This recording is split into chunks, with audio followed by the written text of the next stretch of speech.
Hello everyone, welcome to episode 220 of Floating Through Film. This week we continue our Renoir series with Woman on the Beach and The River. But yeah, so let me introduce my co-hosts here, Blake. What's up? And Luke. Hello. So, obviously, have you both seen The River already?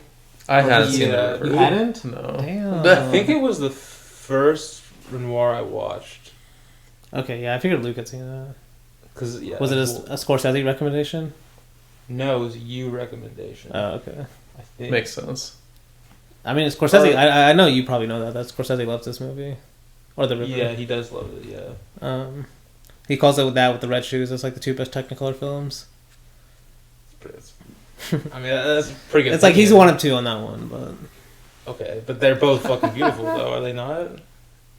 I don't remember much of the red shoes, honestly. Damn. It's kind of a forgettable movie to me. Okay, but the colors. What about the colors? I don't even remember the red shoes. Well, are there red shoes in the film? Rage bait. Okay, this is probably not a good way to start the Renoir episode, but let me just ask, like, is there any general impressions you get from both of these? I don't know if you remember what I brought up last week about why we were doing these compared to last week as well. You say it was going back to something.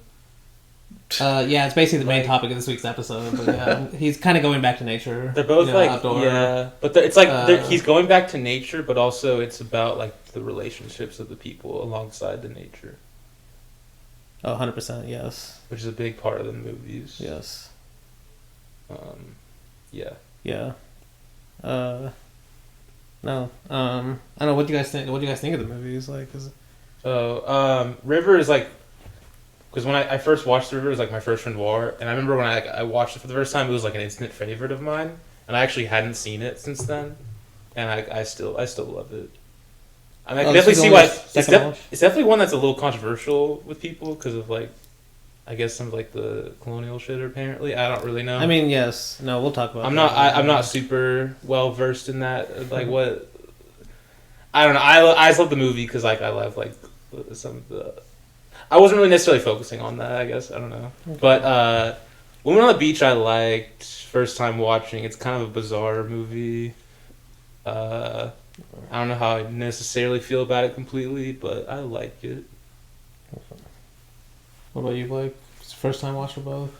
No, I've actually seen. Even though you've watched a lot of Renoir.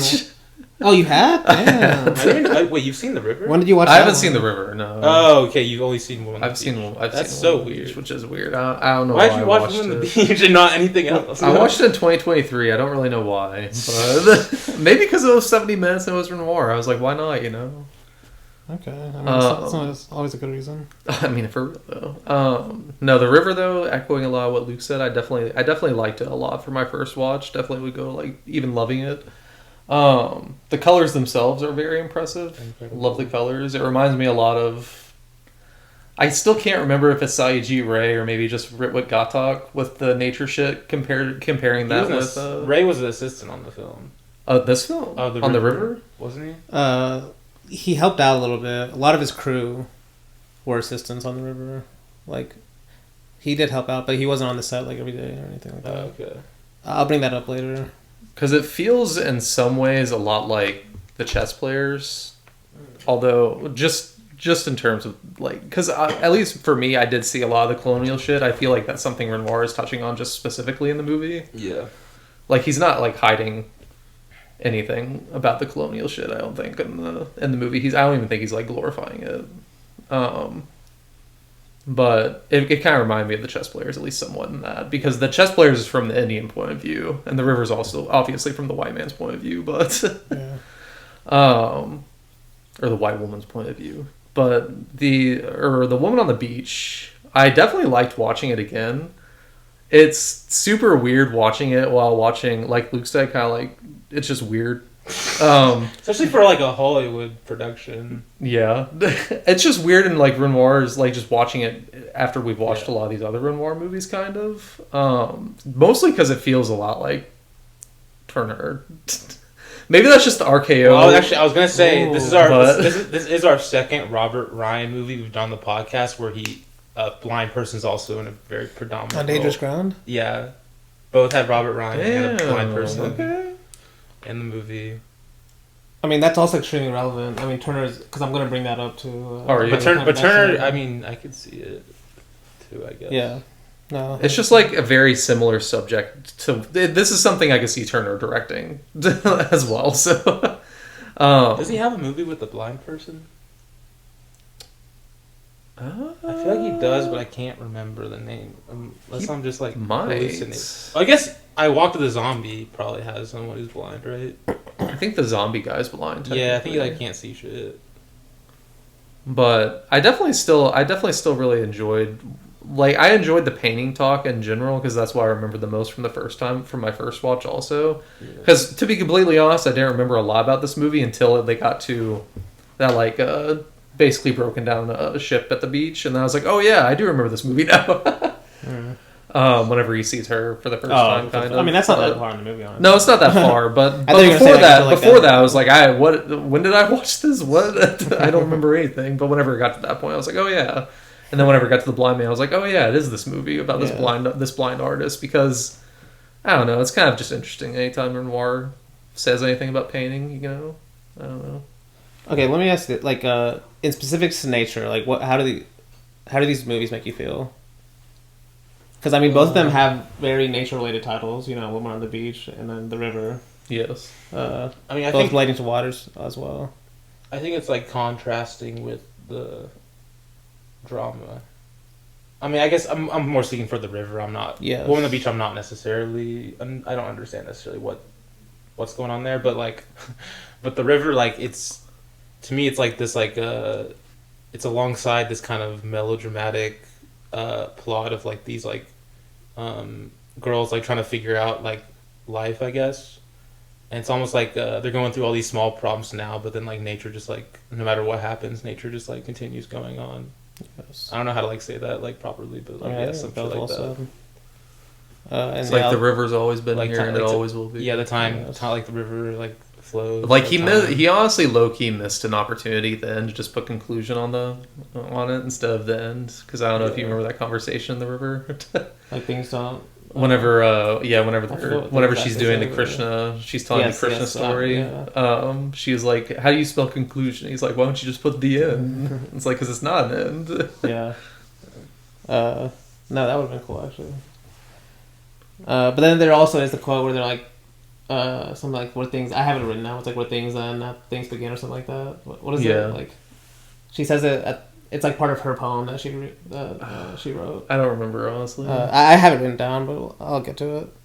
Woman on the Beach, though. I mean, what do you mean by the nature shit? Because, like, honestly, how does nature relate to the film? Is it filmed at a beach, or is it still in the studio? If I had to guess, it's some of both. Because it definitely feels the exteriors more... are outside, though. Yes, the exteriors are. Yeah, for the most part. I mean, maybe if as I go in through my topic, it'll make a little more sense, but I do think like just nature in the film is a lot more darker. You know, that's the initial way I would put it. Like, for example, he tries to use, I mean, that's kind of a cliff, but also the water to kill this guy, you know? Test him. Or testing. Yeah, that's true. Like, is he testing or is he trying to kill him? Or is he, would he be okay with it? No, but... yeah, let me get, like, because I already said my topic this week, I'm just going to call it the ambiguity of nature, or nature's ambiguity. Because, especially when we get more to the river, but, I mean, in this film as well, like, I think it's more complicated for, in terms of how Renoir views nature than just, like, I think if you, like, on the surface level, if you think of just all the colors in the film and just, like, a simple story of a girl falling in love with stuff, like, how you would think what that is versus, like, how the film actually presents nature. That's kind of, like, let me read a quote by Renoir where he says, quote, "I try to work close to nature, but nature is millions of things, and there are millions of ways of understanding its propositions," unquote. And, so a lot of the stuff I'm getting from a book called Jean Renoir, The World of His Films by Leo Braudy. I think it was written in the 80s or something. But I just read his book. The chapter 2 of his book is called The Necessities of Nature. And that's where I'm getting a lot of this, kind of mixed with some other stuff.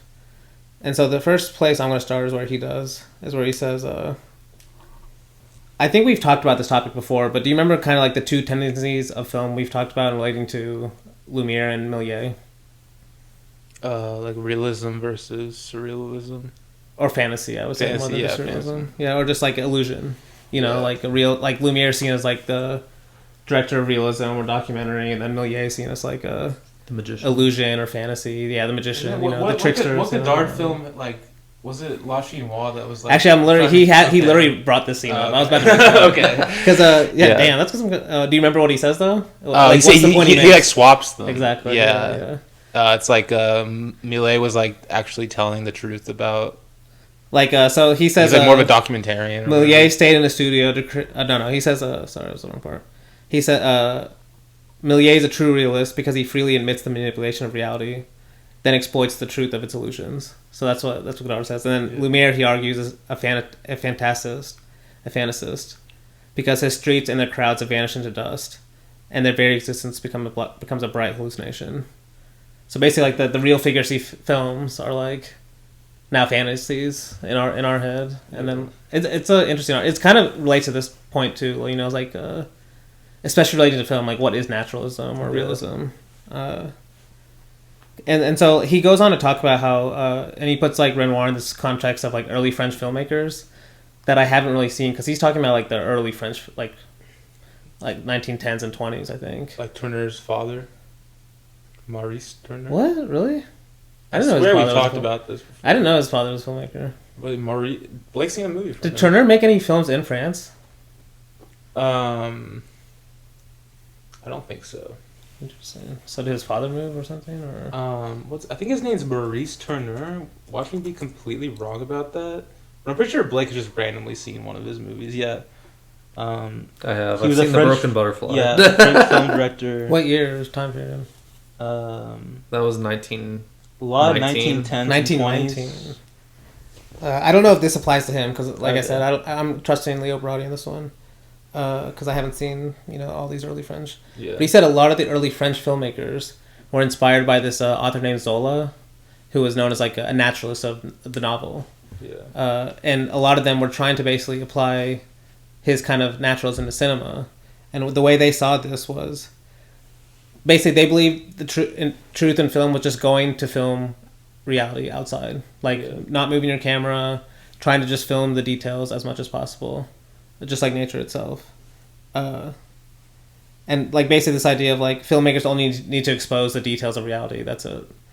And he says like this kind of effect of like details in cinema, like overemphasizing the details, has basically had an impact on film criticism even today. Like, let me read this quote where he says, because I think this is really true, where he says, quote, "The obsession with the role of nature in films on the part of both critics and filmmakers has continued to this day, and its influence has been less than helpful.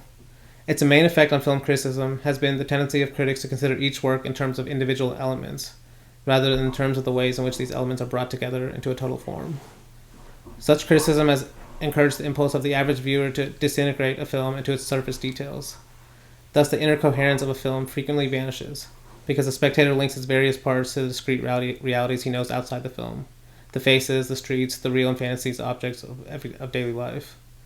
The other side of this disintegration is an obsessive concentration on every detail, not allowing a film to have a richness which, like the world itself, defies total interpretation. One becomes convinced that every detail has an equal weight of meaning. Since a balance between these views is difficult to maintain, many people interested in film hold firmly to the belief that there are great film moments, but few great or good films. But in fact, this dwelling on detail allows one to abdicate the critic's true responsibility, to search for order and form." Unquote. Okay, did you guys get anything from that?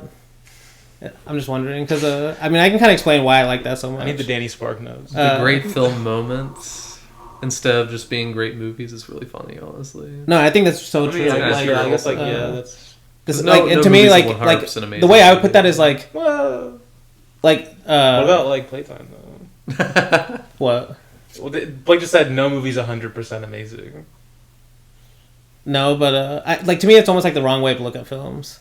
Like it's Damn, like he's calling you out. No. It's all about You know, I probably said shit like that too. Like, but I get what he's saying. Where basically he's saying like you should analyze the film as a whole too. Like it has a theme or like an idea. Like basically you analyze from the whole first, and then like you go in. Most people could start backwards. You know, where they just like look at little details of the film without thinking about like how it fits as a cohesive whole. Especially that last part where he says the critic's true responsibility is to search for order and form. Basically to search for this idea of like, that's why I place so much emphasis on like the formal elements of a film, or like why I love this idea of montage in the first place. Like basically Eisenstein has this idea of something like in montage every image should have the essence of the theme, you know? But like basically that's the idea of like the theme is first, you know, not just like these details. Like the details only come alive as a whole. Like Bresson sees that the same way with montage. But he says basically, with the early French filmmakers, they strove towards, instead of the ideal of the documentary, something that we've also talked about, with its pretense of accumulative neutrality. So instead of like placing an emphasis on the order and form, they were just trying to record reality without much emphasis on like, you know, the form of it, or like how you're actually putting together these things, you know. And he says this idea of like, he says natural details alone don't make wooden actors more authentic or creaky plots more flowing, right? So it's like basically, if you see what I'm saying, like you can. I'm gonna use Renoir's example, where he talks about why Chaplin can be more of like a realistic sailor in a way, at least in film, compared to like an actor who like does all the work to try to be a realistic. Let me just read this quote. He says, "Quote: An actor is cast in the role of fisherman. In his concern for realism, he decides to use no makeup. He pays a visit to a small port and takes part in fishing trips out to sea. He has procured the warm clothes of a real fisherman and acquires a genuine suntan. Passing him in the street, one may detect no difference between him and the genuine article. At the end of it all, is that our actor?" No, the director. He says at the end of it all, is that our actor, unless he is a genius, looks like a ham. Indeed, the real scene surrounding him seems to have the effect of emphasizing his own lack of reality. But now let us suppose that Charlie Chaplin is playing the sailor. The sequence will be shot in a studio against a painted backcloth. Chaplin will not even trouble to wear a genuine sailor's getup. We shall see him in his usual tailcoat, complete with a bowler hat, enormous boots and cane. But after a few minutes, we shall accept the eccentricity of his attire and believe we are watching a real sailor, unquote. And like, especially for... He's calling out method acting. I mean, exactly. Dustin Hoffman? Oh, wait, that's his name, right? Daniel Day-Lewis. Daniel Day-Lewis. Well, yeah, but Dustin Hoffman, like, there's a famous quote, like, an older actor told him, like, I don't know, I'm not going to get into it, but... Yeah, method acting's cringe, I agree. Yes. Cassavetes also has a really good quote about it, where he called it more of a form of psychotherapy than acting. Yeah. And also just, like, this idea of, like, trying to create a legend for yourself in a way, you know? Yeah. Like this idea of I am a good actor, see, like... Yeah, like white guy yelling. The person. White guy yelling makes the best actors, you know? Yeah. That's why There'll Be Blood is the best movie of all time. Good movie. Need to watch it again. Okay, so to keep going, Braudy goes on to talk about, this is like where I got the title. He goes on to talk about how Renoir, from the very beginning of his career, acknowledges the, quote, possible ambiguities of naturalist freedom. Where he says he sees at the same time realism that can both puncture myths and fantasies, but also realism that can affirm new myths and fantasies. And he, like, in his films, you can see both of that. And then I think this is also something that relates to Buñuel, when I was thinking about it, this first point I'm going to mention, where he says Renoir is also really good at using the natural world itself to not just show surface details, but to go beyond surface details. And one way he does that is through dreams. Yeah. Where he says that's an example of using the natural world that's deeper than just descriptive detail. And then this is actually really important for A Woman on the Beach, where he says in his 40s films, there's an awareness that violence and sexuality is as natural as just lyricism and love. And I think that's a really good point, because like a lot of people think of like, you know, just kind of like if your film is like a naturalistic film, or like he kind of points out how a lot of people wanted Renoir to be like his father, you know, the Impressionist painting. Yeah. Kind of like that kind of mood. And then, like, people see that as the true Renoir. And so, like, people, like, a lot of naturalist critics will point out the river and be like, see, this Renoir's, like, come to his true self, because, like, he's making a film, at least on the surface, might be similar to his father's Impressionist paintings and stuff. But, like, I think that's, like, what Renoir makes Renoir a naturalist filmmaker always. It's, like, even a movie like The Woman on the Beach, that feels very dark and kind of Turner-esque, I guess. Like, honestly, Turner's films are kind of about this, too. This idea of, like, he's kind of introducing the supernatural, but he's like, this is still all happening in the natural world. Yes. You know? Like, big time natural versus supernatural, kind of. Yeah, and, like, it places an emphasis on, like, the natural world being very ambiguous itself, even if you don't believe the supernatural, you know? Yes. And, like, this is basically the point where he makes is, like, nature can be both a place of benevolence or malevolent confinement. I think like those relate both to, especially the malevolent confinement. That's really what I was getting at with The Woman on the Beach, where nature just kind of like feels very confining, you know, like almost like trapping in a way. And he points out how like let me just read a quote where he talks about about the darker side of Renoir's attitude toward nature. He says, quote, "Behind the image of the placid river, indiscriminately caressed by the natural camera, is the fear of the drowning river and deaths or near deaths by water." And he mentions Renoir's one of his early films that I haven't seen, called The Girl in the Water. Then he mentions Badouce from Drowning, because that's like he uses the water basically to try to commit suicide at the beginning. Yeah. Tony, did you watch Tony? Mm-hmm. I don't remember the water one in that one, but I guess there's something with water relating to someone trying to die. Or the fear of drowning. And then he mentions both of these films that have the same thing as well. A Woman on the Beach and The River. With water near death waters.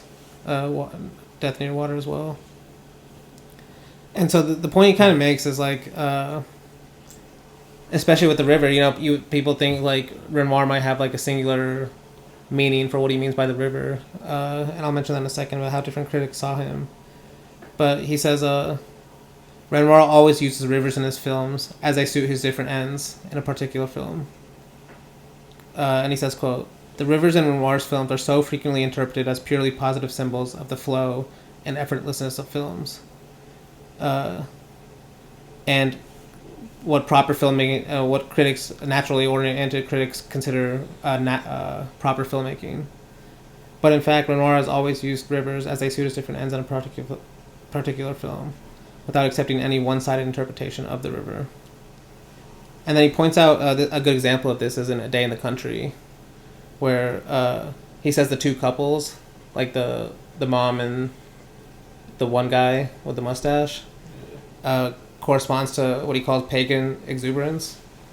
And then the other couple, with Henry and Henriette, he calls them the couple that represents melancholic self-indulgence and motion, two different views of nature. And then this is an important point where he says, but the characters' views of nature in the film are not the only one. It's only one possible interpretation that each of the characters represent. And Renoir never has his own, really, that he shows. And so he says, quote, "The river, like so much of nature, seems in Day in the Country to be what you can make of it. It offers change and chance. Instead of being some invariable touchstone of value, it means what you can make it mean." And then he says later, even when the characters impose heavier absolute meaning on the river, or any kind of part of nature, Renoir himself explores the ambiguity and the ambivalence involved in nature itself, which I think is another point why I titled it this, is like, nature's not one thing, you know, it's like it's kind of open to interpretation, which I think why it makes it so great to film in the first place. He points out that for the river, the rivers in Renoir can be either a limit for characters already limiting themselves, and to me that's A Woman on the Beach. And then he also says the river in Renoir can be a passage to change for characters that use it properly, and that's where I think the river comes in, actually. And And then this idea of opening up limits. This is kind of something I brought up, I think maybe week 1. How Renoir has a lot of poachers in his films. Yeah. With actually, there's one of them in which one of these films has a poacher? No, actually, that's a Night of the Crossroads. Never mind. It's not one of these. There might be one of these two. Actually, I'm not remembering. But you can see the poacher is a similar idea to this kind of because he says it's funny. He goes on. He says you can't have any general like Renoir has no general views of the river, and then like a few paragraphs later, he's like, but if we had one general view of Renoir and the river, he says that rivers at most break down limits for the characters.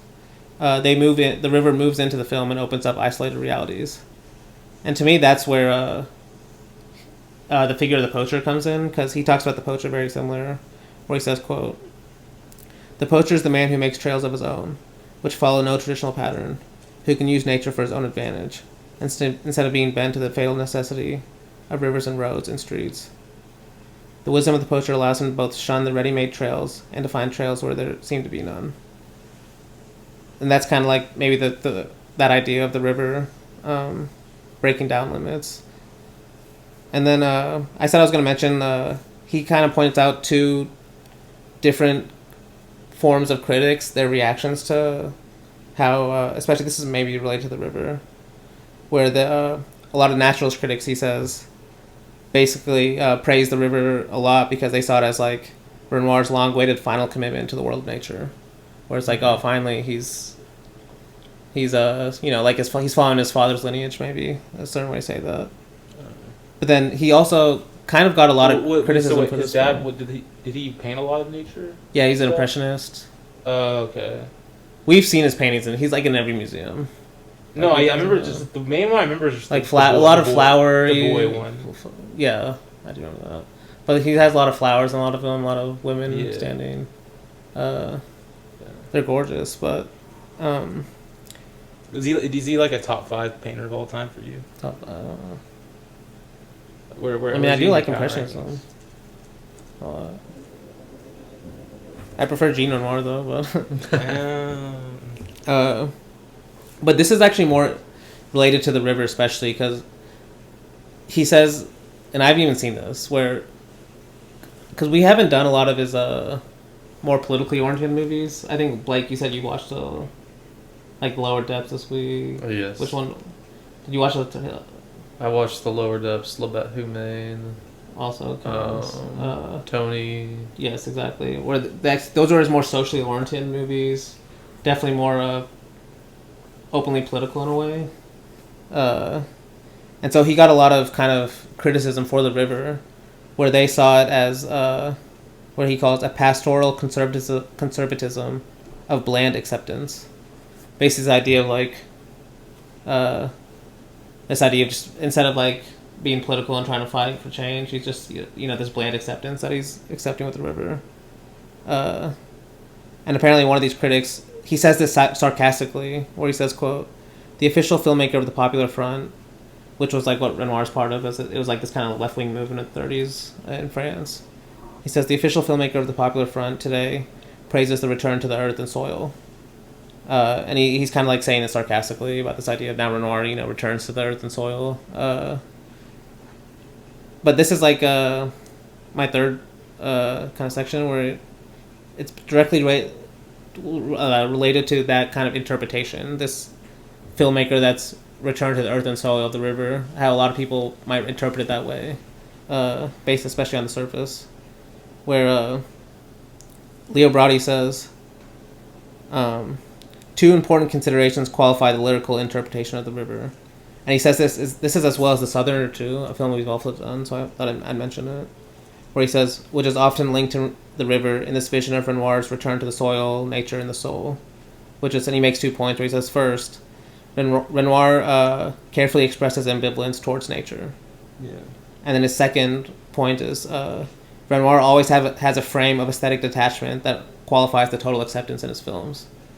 And I think like those are both I think really great points in terms of why I like the river so much, even though I can see like why on the surface like you would have those kind of criticisms, especially if you just saw the river, like I'm saying, on like a white man coming in India and like just appreciating the colors, of India, But I feel like you're pretty, qualified to speak on it. Yes. I am, like, I guess, but there were a lot of like I'm gonna mention this later, but Satyajit didn't like this movie that much, and he basically helped make it. I mean, he just like talked. This movie is super inspirational to him because it basically gave him the confidence to like I can make films too. After he's like, yeah, this is so dog shit. I could do something better. I mean, you said that, not me. That's what it sounds like. No. He was saying. No, he still loves Renoir. Like, but I'll talk about that later.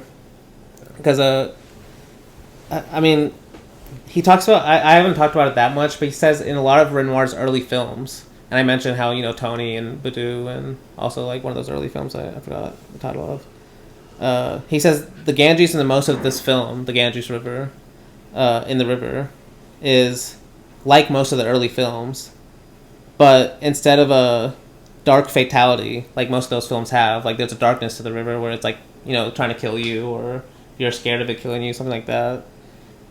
He says Renoir searched some special virtue in conforming to the flow of life, whatever its terrors, some need to submerge the individual personality that's positive, in contrast to the earlier images of suicide by drowning. And basically this idea of like Renoir's kind of changed his view, you could say, a little bit, of now the films do have this kind of way of like the river represents this like flow of life, and conforming to it is actually a good thing. It's like giving up individual personality, instead of just like a dark image of suicide. And because he says the river may be less appealing to many because it resolves Renoir's earlier problems, especially those political problems I mentioned in the 30s. He says it resolves those problems with too little conflict, subsuming what had been dark fate into natural cycles of life, growth, death, and rebirth. And to me, that's why I actually tended to pick these later films, because I'm almost the exact opposite. I like I might mention it. Actually, I'm about to mention it, but Ozu to me is a very similar filmmaker in terms of this idea of like everything just happens in the flow of life. Yeah. And that, I mean, people criticize Ozu too, for his politics. Yeah, maybe especially that bland conservatism, the acceptance. Yeah, especially Japanese filmmakers that were kind of reacting against that. Later Japanese filmmakers, Oshima. Yes. Oshima. I still need to watch this 100 Years of Japanese Cinema documentary, where he apparently just shits on all of Japanese cinema. Like, do you like anyone? Apparently not really. He likes Katano, I think. Oh my god. That's later than he was. Like, what? Well, I think he was mainly shitting on like the golden age of Japan. No, exactly. I think Oshima likes someone. He likes some early Japanese directors. He likes John Ford, Frank Capra, George Stevens. He likes Buñuel, Godard, Rossellini. Okay, now he's cooking. Konichikawa, Kinoshita. Okay, so I mean, those are still some great Japanese filmmakers. Those are golden era Japanese filmmakers. I mean, Kinoshita's amazing. I mean, and if you count Kinoshita, that Kinoshita loved Ozu, so that counts. We're counting. Damn. Kinoshita worked for Ozu for a little bit, so. So many of them work for Ozu and Kurosawa. Nagisha Oshima, thoughts on Ozu? Save this for the Oshima series. God. We've already done like 2 of his movies. He's got way more. Yes, because remember, I don't know if you guys remember. I mean, hopefully you remember a little bit where I talked about Renoir's like relation to classicism, opposed to like romanticism, And let me read this quote because I think it's well, first, like he kind of says, Renoir has a strange combination of climax and evasiveness. He kind of has both in his films, instead of. Damn, what was that? I don't know. Keep on going. No, because I think it's gonna go off again. Actually, I think it's my copy. You're fine. Well, you want to go and plug it? Sure. Oshima has a quote that says, "My hatred for Japanese cinema includes absolutely all of it." I mean, what about Kinoshita though? But I think he was referring to like Kurosawa and Ozu. Basically. Those are the big three. Yeah. I don't know what he feels about Mizoguchi. Because everything's mentioning he hated Kurosawa and Ozu. Like, I don't know how he even got to Oshima, honestly. Okay, I guess I was mentioning Ozu. yeah. But let me, because I think this really applies to, this is what I was going to bring up Ozu too. I'm going to read this, because I was mentioning how Renoir was kind of trying to return to classicism in a way versus like romanticism that he didn't like as much. Where and this is in the context of The River, where he says, quote, and he's talking about basically the scene with the suicide where Harriet tries to commit suicide in the water, and he says, quote, "Our heroine's attempted suicide is watched calmly from the God's eye view of her future." And then this is where he's talking about climax, where he says, quote, "It is true that moments of climax, of paroxysm, have less continuity with the remaining 99th 100th of one's life than one's anticipation and recollection of those climaxes. This is not to say that climaxes are never moments of truth, and that a cinema of climaxes is false. Simply that there is need for both sorts of cinema, and for that cinema which, like Renoir's, is a strange yet sensitizing combination of climax and evasiveness. Just this restraint, I believe, constitutes a common reason for disappointment with Renoir's American films. Primacy of the climax is a romantic concept. In classicism, every climax is slightly deflated by the sense of its position in a structure, or by its inconsequentiality given the existence of tomorrow." Unquote. And especially that last part where he's talking about how the climax in a classicist kind of film is deflated because it's just seen as one aspect of its position and structure. That's a film way to say it, but like you could just say one aspect of reality, you know? And as we've said, kind of like life flows on. And then he says, and he says in both films, he's talking about The Southerner and The River, where he says in both films, natural rhythms are to be understood rather than unconsciously submitted to. And then this process of understanding is one way he does this is by emphasizing distancing the stories with narrators. Because I don't know if you remember in The Southerner, that one also has a narrator who's like he's like the city cousin that comes in. I remember it had a narrator. I didn't remember who it was. Yeah, it's like his cousin. He's like who lives in the city and is in the story and everything. And then obviously this one is Harriet, the adult Harriet. Yeah. But just that simple aspect of distancing the stories in a way also kind of makes you kind of view the film as like a whole, like this life flowing on instead of like being attached to the climaxes of the individual characters in a way you could say. And then he brings up, in terms of this, in relation to classicism's detachment, as I'm calling it, he brings up this critic who didn't like the film. And he's talking about the funeral scene in after Bogey dies in The River. And he says, basically, there's something obscene in his aesthetic detachment in relation to how Renoir films it. But then Leo Braudy says, but the detachment is obscene only if one believes that the norm of the river is a simple pastoral nature, and that its tone contains no ambiguity, only celebration. I think that's a great point, because like, if you only view Renoir as like viewing nature as that kind of pastoral conservatism in a way, then it does feel kind of gross the way, like he calls it obscene, the way he shows that funeral, you know. But a way to say this that Raymond Durgnat puts is in Renoir's films, and especially The River, moments of grief are not more important than the dramatically irrelevant fireworks ceremony. And this is why I actually have a cast. I didn't even tell you guys, but I'm going to show you guys a picture right now. Let's see.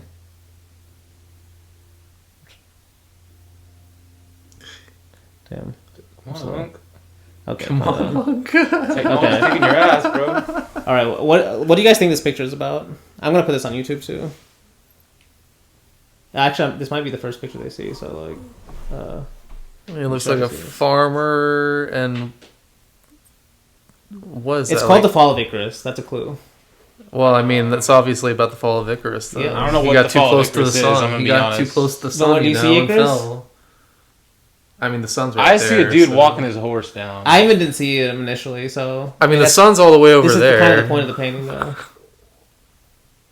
He's just a guy doing his thing, making a living for himself. No, but look at the bottom right. Oh yeah, he's dead. See his legs in the water? How did he die? No, do you see his legs in the water drowning? Yeah, like Because what? Fall of the Icarus is like about him getting too prideful and building his wings, but then he flew too close to the sun, so his wings burned and he died. How did he die if his wings burnt? He fell in the water. He was flying. Can he not swim? He drowned.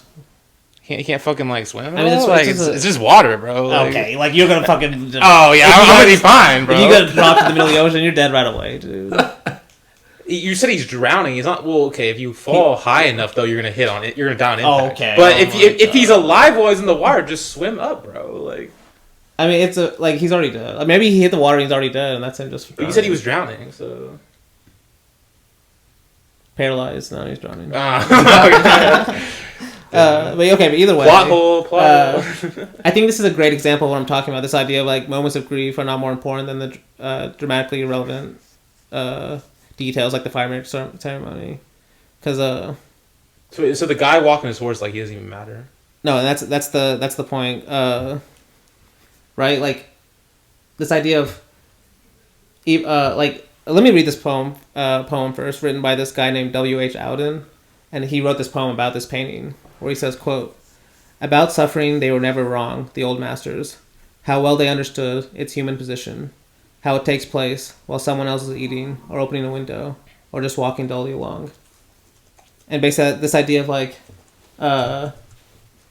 how the old masters understood that even when suffering is happening, it takes place in daily reality. While one person is suffering, another person is just walking along. It's not like the whole world doesn't change because one person's suffering. It still happens in this kind of nature of just the ambiguity.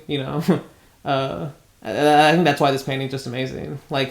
That's what you notice is all the little details. The main part of the foreground is just this huge guy just walking casually along. And this is supposed to be one of the great epic, great stories. You have a normal, you could say a romantic way of showing this would be the exact opposite. This guy in the foreground, the guy drowning would be in the foreground, and all these little details be in the background. Yeah. But yeah, this takes me to my final point before I get to the films. Is basically this idea of Renoir's self-consciousness in his filmmaking.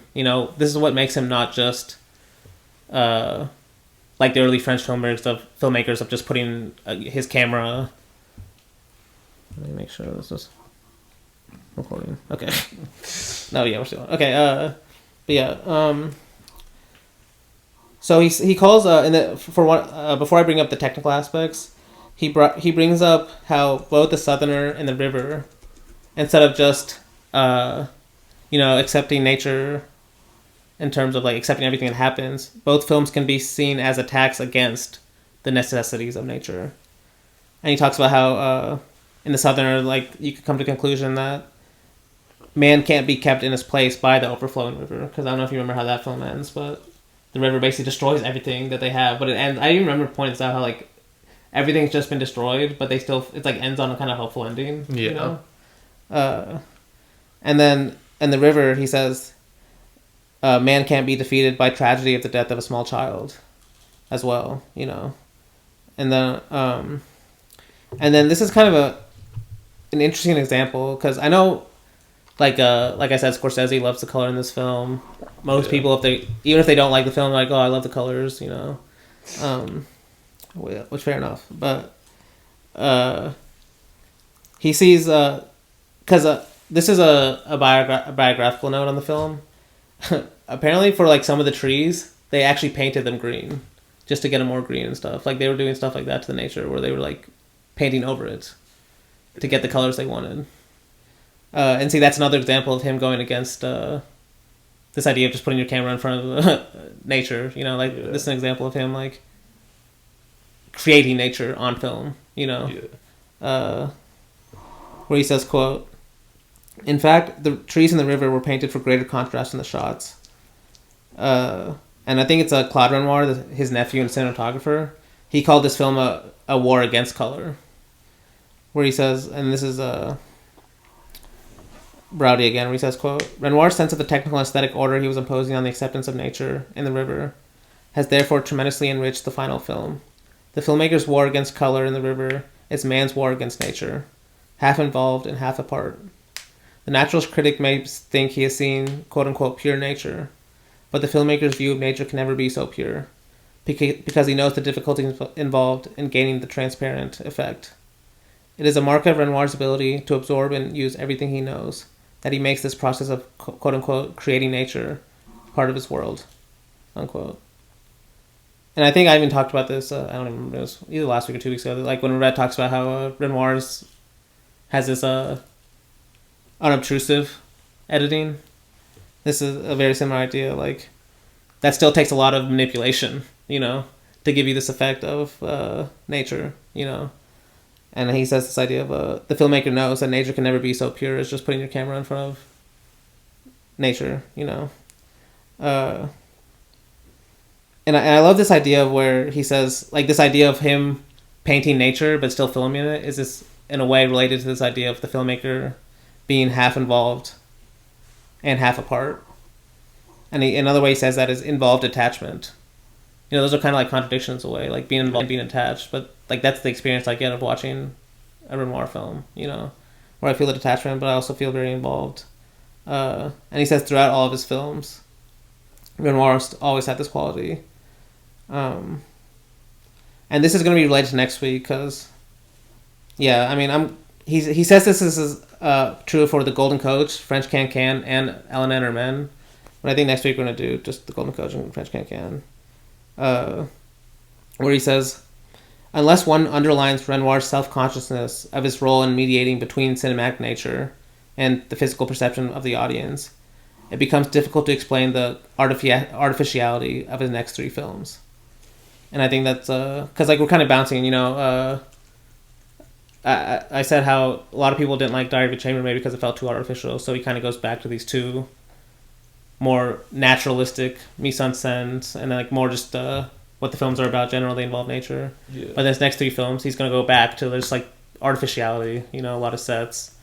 But he's like, unless you don't understand this idea of how Renoir always creates nature through this mediating, what he's doing, you won't really understand why he just all of a sudden goes back to this kind of artificial world that he's creating. Because in a way, he's always doing that, Yeah. And then he calls he says Renoir's films, even when they are nominally focused on natural settings, are remarkable for exploring the possibilities of film beyond the quote unquote mere absorption of objects, which I think is great. It's just like that's what the filmmaker does. They're not just recording reality. They're also like this is also now I'm thinking about very Vertovian too. This idea of like why he wanted to make poetic documentaries, not just documentaries. This idea of like I am manipulating something as well to make it poetic or artistic. It's not just recording reality like a documentary or something. Also, now that I'm thinking about it, Maya Deren also said something very similar where she was like, even the second you place a camera in a certain position, you've already kind of destroyed the myth of like a neutral observer, right? Because you're showing there's some conscious perception, like choosing that angle and choosing what to show, And then kind of to end this, I'll go back to what Renoir thinks of Lumiere. And this is actually I've mentioned this documentary before. What was it called? Is it just called Louis Lumiere? It's like the documentary with Eric Romer and Renoir and I haven't seen Henry Langlois. I forgot the title. It's an amazing documentary, honestly. But let me read what he says because he says, "quote." Actually, let me get a drink first. Where he says, "quote." Instead of a halting at the surface, Renoir sees in Lumiere a searching after depth. We do not, he says, stop at the surface of Lumiere's images. Instead, they fill us with curiosity about the interior of his characters and open the door of our imagination to other possibilities, other worlds. Realistic props, he says, do not make a realistic impression. Lumiere, says Renoir, fills us with uncertainty rather than with facts and satisfaction. Film, says Renoir, does not show us a world of objects alone, but two worlds. A world that exists in reality and one that exists in the mind of the camera and the director. Nature in films exists both in reality and in the mind of the perceiver, whether the creator or the audience. In the same way, Renoir's naturalistic heritage serves through all his films to enrich his perspective, rather than to restrict it to the service of things. Unquote. Yeah. And based this idea of the film is always two worlds. It's the one that exists on the screen, the reality recording, but it's also the reality that the perceiver has, or the audience or the filmmaker. And film always has those two worlds at once. So like this idea of just recording reality, its details, that's only one part, and he says that doesn't really translate well to the other part, the audience's mind. And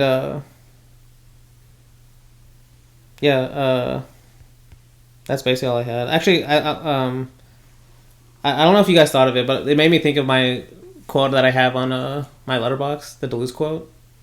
This idea of film as two worlds. Yeah. Where he says, quote, "Cinema not only puts movement in the image, it also puts movement in the mind." And I think that's a great way to end that. But yeah, we're gonna move on to... You know who else has narrators that you hated last series? Obayashi.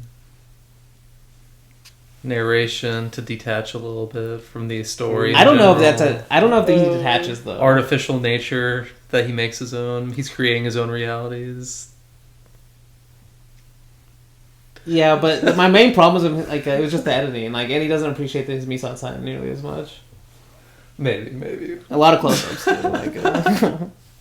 But no, there are some I even brought up how the artificiality Obayashi that's not necessarily something I hate, but it was more that the rhythm of his films, But I mean, fair enough. Made your mind think, I guess. Yeah. And I still like some of his films, one of them, two of them. Okay. Hold it against you forever. Okay, about the woman on the beach. Is there can you tell it's do you feel like it's any different from Renoir, especially Blake, since you've now seen a lot more, but because you said it kind of felt more of a turn-on movie, right, in a way. Yes. I think that's a really good point. Cause that's it doesn't feel like the typical Renoir movie. I don't think, not at least of the ones I've seen. Yeah, I can see that. It definitely feels more. It feels more studio. Not to say it's not Renoir. Obviously, I think there are definitely a lot of parts of him in here. Obviously, but yeah, love triangle. A lot of the things we've already kind of discussed of everyone has their reasons also. He doesn't hate any of these characters, which I think that's something Turner also does. He doesn't hate his characters either in his movies, but it's very open. Yes. Actually, that's what really made me love this film the second time. That kind of idea. Because the whole film is teasing something else, Yeah, big time.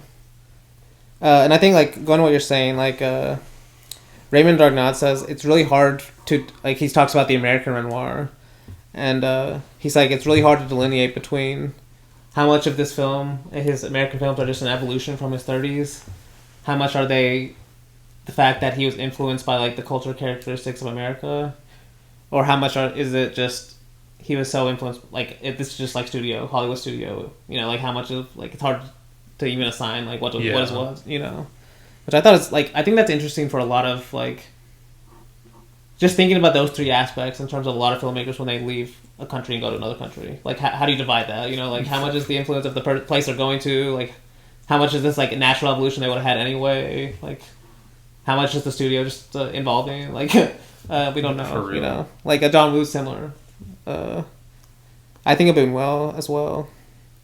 But a lot of directors that leave countries and people think of their earlier films as being more freer and more of their classic films, I mean, in a way, this is definitely an evolution of some of his earlier films for sure. But yeah, exactly. Like one thing I think that's different in this that most I feel like Hollywood movies don't have. Well, maybe. I mean, I haven't seen a shit ton of Hollywood movies from the 40s, but and I mean, even some of Jacques Tourneur's movies can have like this homoeroticism. But these two guys, have you seen The Lower Depths? Yeah. With the two main guys. Those two main guys, homoerotic as hell. I think these two guys are also lovers. No, I'm just kidding. They were swinging for each other? Yes. Oh, The Lower Depths for sure, man. But Lower Depths. I mean, I just saw them as good friends, but all right. Blake seems pretty. I believe Blake. I mean, once you watch them parting in that movie, I can't understand how you think it's anything. No, I'm just kidding. I'm mostly kidding. Do they kiss or something? Like... They do, but on what's the Luca Guadagnino quote? Like he said, like every great movie is gay. Sounds like a quote from fucking Letterboxd. Look that up to make sure. Yeah, make sure that's actually him and not just like Happy Pride Month. The top review of Challengers or something. Wait, was it Luca Guadagnino? Luca Guadagnino. Every great film is gay, or maybe he might have said every film is gay. I don't know. Every film kind of is, honestly. It's got some subtext. Luca Guadagnino. I think every great movie is gay. There you go, Blake. You got it. Yeah, I'm really glad that wasn't like a Brat Pitt quote. Oh. Which I really need to watch Kurosawa's The Lower Depths after watching Renoir's, because I think I either read this on a review or maybe you said, but he considers Kurosawa's the best adaptation of it. Renoir does. Really? Yeah. I did not know that. I think that must have been a review I read then. Yeah, I didn't know that. That's because he was alive whenever Kurosawa's came out and watched it, and he said that Kurosawa did better than him. Damn. And I was like, damn, I mean, Renoir's pretty fucking good, so I did like it a that lot. one, actually. No, I like that one. But I don't feel like a lot of Hollywood movies have subtext at the very least of this nature. Well, I would say. Especially this kind of subtext. And I was going to mention that in a second.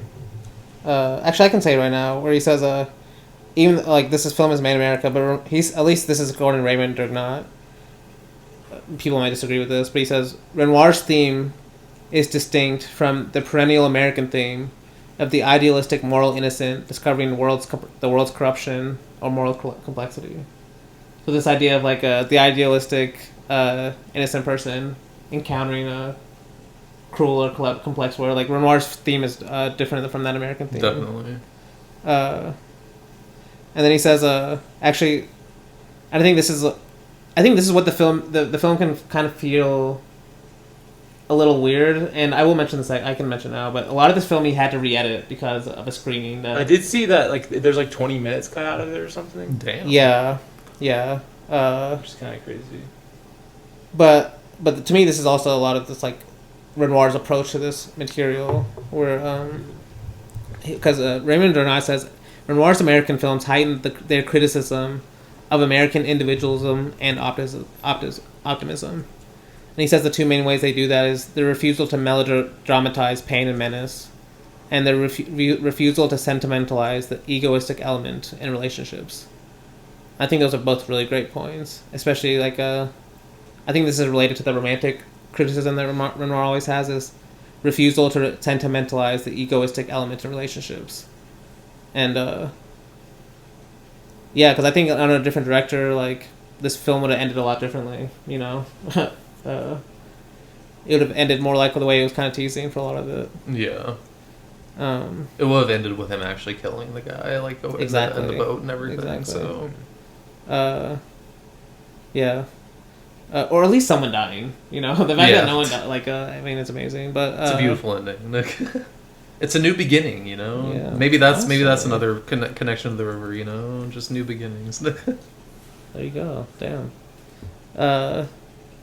Because he says, Raymond Durgnat says a lot of people at the time when Renoir's making these American films, maybe similar to how people see John Woo, honestly, is like they just he says critical reception of Renoir's American films diagnosed another smothering of European talent by Hollywood studio cramping. You know, definitely applies to John Woo too. Yeah, I mean, like, yeah, exactly. That's how people saw it at the time. And he says in Renoir's American and Hollywood films, he has a movement away from the shock of lyricism to a more detached, contemplative attitude. And Yeah, I think that's actually a main reason why I like these later films more, honestly. I kind of said that with The River already. Yeah. But I think starting from, like, these American films, you start to get that idea. I think a lot of people think that nowadays. I mean, maybe back in the day it was more of a hot take. But I think that's, like, most people will talk about his later films.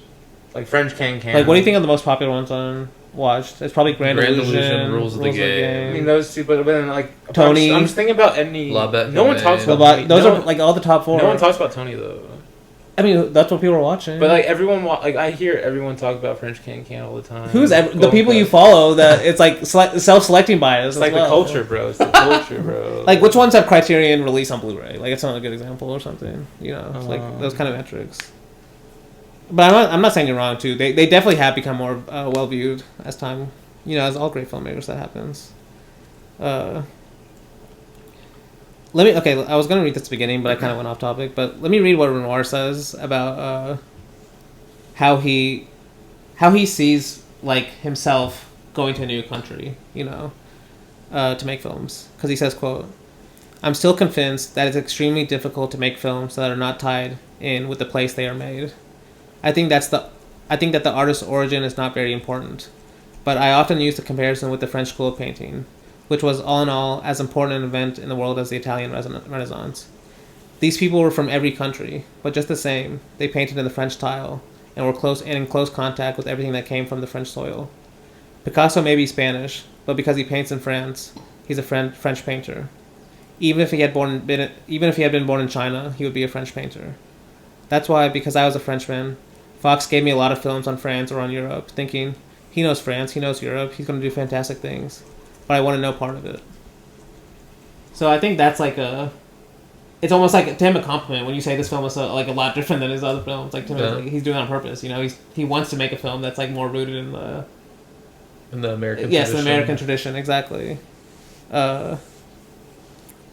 Which is kind of funny because like Night of the Crossroads 2 is kind of seen as like an early like proto film noir as well. And like film noir is like a famous American genre. 1932. Oh damn, that's really early. And it's so good, dude. It's honestly like it might be one of the darkest films I've ever seen. In terms of like how much black is on the screen, like how much you don't see. It's kind of insane. Like I just couldn't believe it. Like, yeah, it's so good. But that's why I might have to do it too. That's why I can't decide. But yeah, definitely. And I think we've talked, and I'm glad you mentioned Jacques Tourneur, because I don't know if you realize this was made by RKO too. Okay. Yeah. See, that's another example. I saw RKO 71 minutes. I was like, am I watching Tourneur? Like, that's another example. RKO had its own style. Yeah, they did. Like, the fact that a studio had a style... Bro, A24 has a style, bro. I mean, you could say that. Like, they're trying to build that. You can't say that. You can't. You cannot. It's not like this, but... They are trying to have some sense of like maybe like their horror films. Maybe you can like see we're not horror, we're elevated horror. Like they're trying to have like a certain type of aesthetic. Like they won't have a lot. We're talking like all the genres they make. It's way too broad for you. I agree with that. Yeah. But I think this one, at least from what I know, like A24 is owned by like my favorite director, some like hedge fund or whatever now. So I don't even know what A24. My favorite director. Clip that. You said it. My name is Dany Joshua. Have we done an A24 movie on here? Have we? Computer, Luke's supposed to be our Do we have to get a real AI? Luke's wait, I can't think of A24 movies right now that we've done. On the podcast, possibly? Did we do that? No. What do we do? Did we do The Green Knight? No, I haven't seen that movie. What A24 movies come out after we started the podcast? We haven't done Uncut Gems. We've done The Lighthouse. Oh shit! Okay, yeah. I think that's the only one. That's a very like weird. Yeah, we've only done that one. Okay. Let me mention two guys I think we talked about on one of the Jack Turner episodes.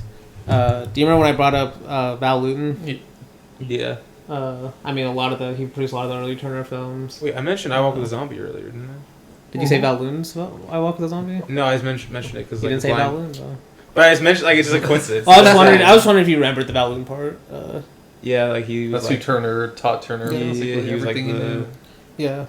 And He helped a lot. I'm also gonna read this quote from Renoir because it's I think this is an amazing quote about B movies too, and you could say in a way this also would apply to like when I was talking about like with David Bordelwell the Hong Kong films that don't get like art cinema buzz but are like you could say are made a lot better than a lot of them. Where he says, "quote I'll say a few words about Val Lewton because he was an extremely interesting person.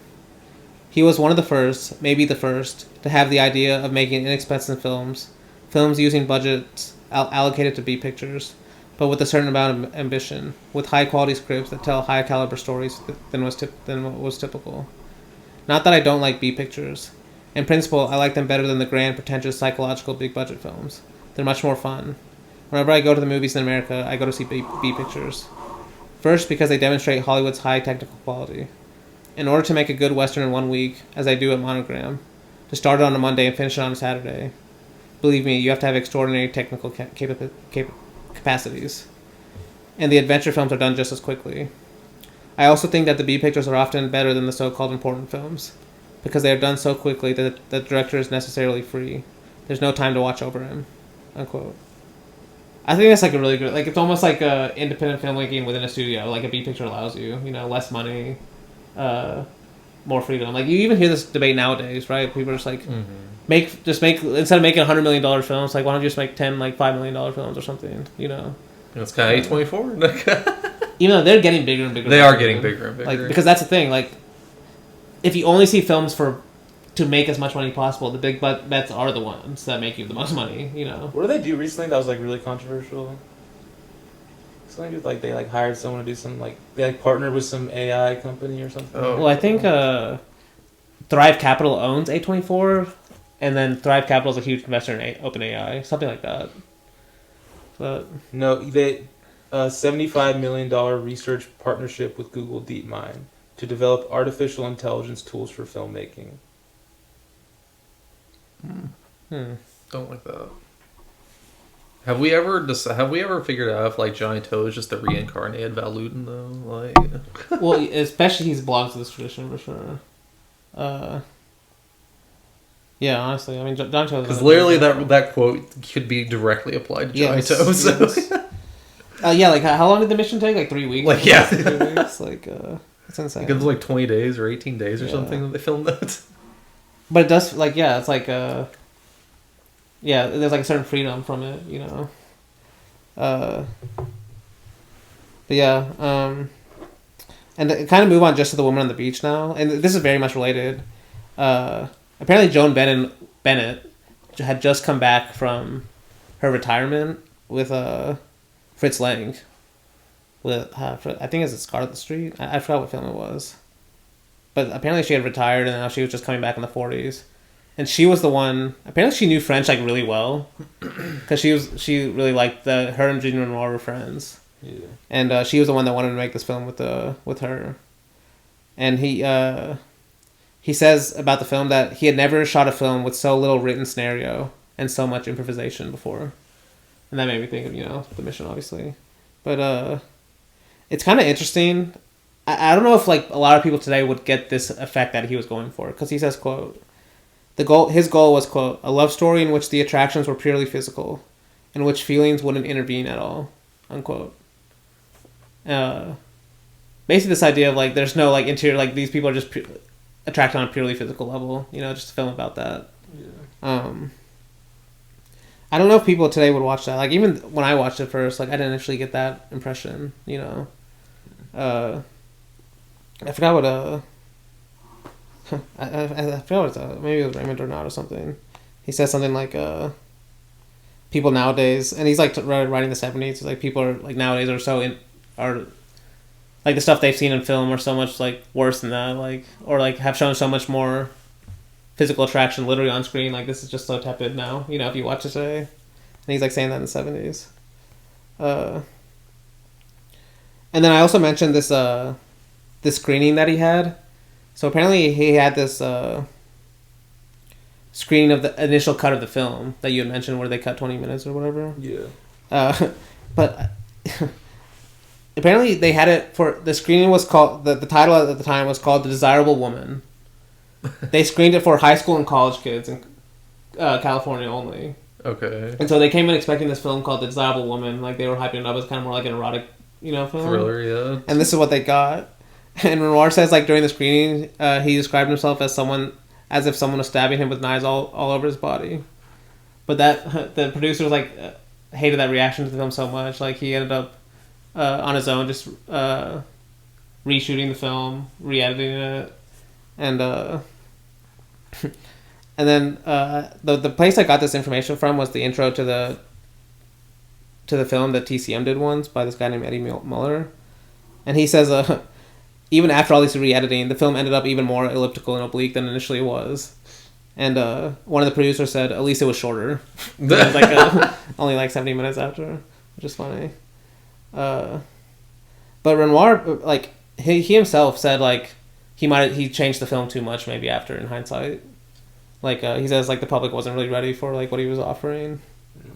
But, and then Eddie Miller also says this too, and I'm wondering if you'll think of a film when I read this, where he describes the film as, quote, "It's a ghost story about living ghosts. Vertigo, yeah.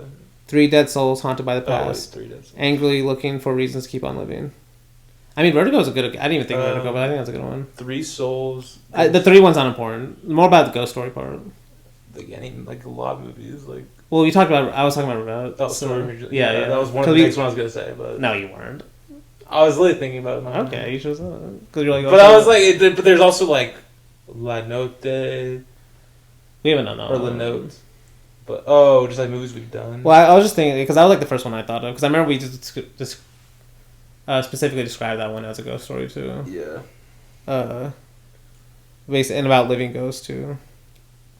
And then Rivette. Speaking of Rivette, though, he did love this film.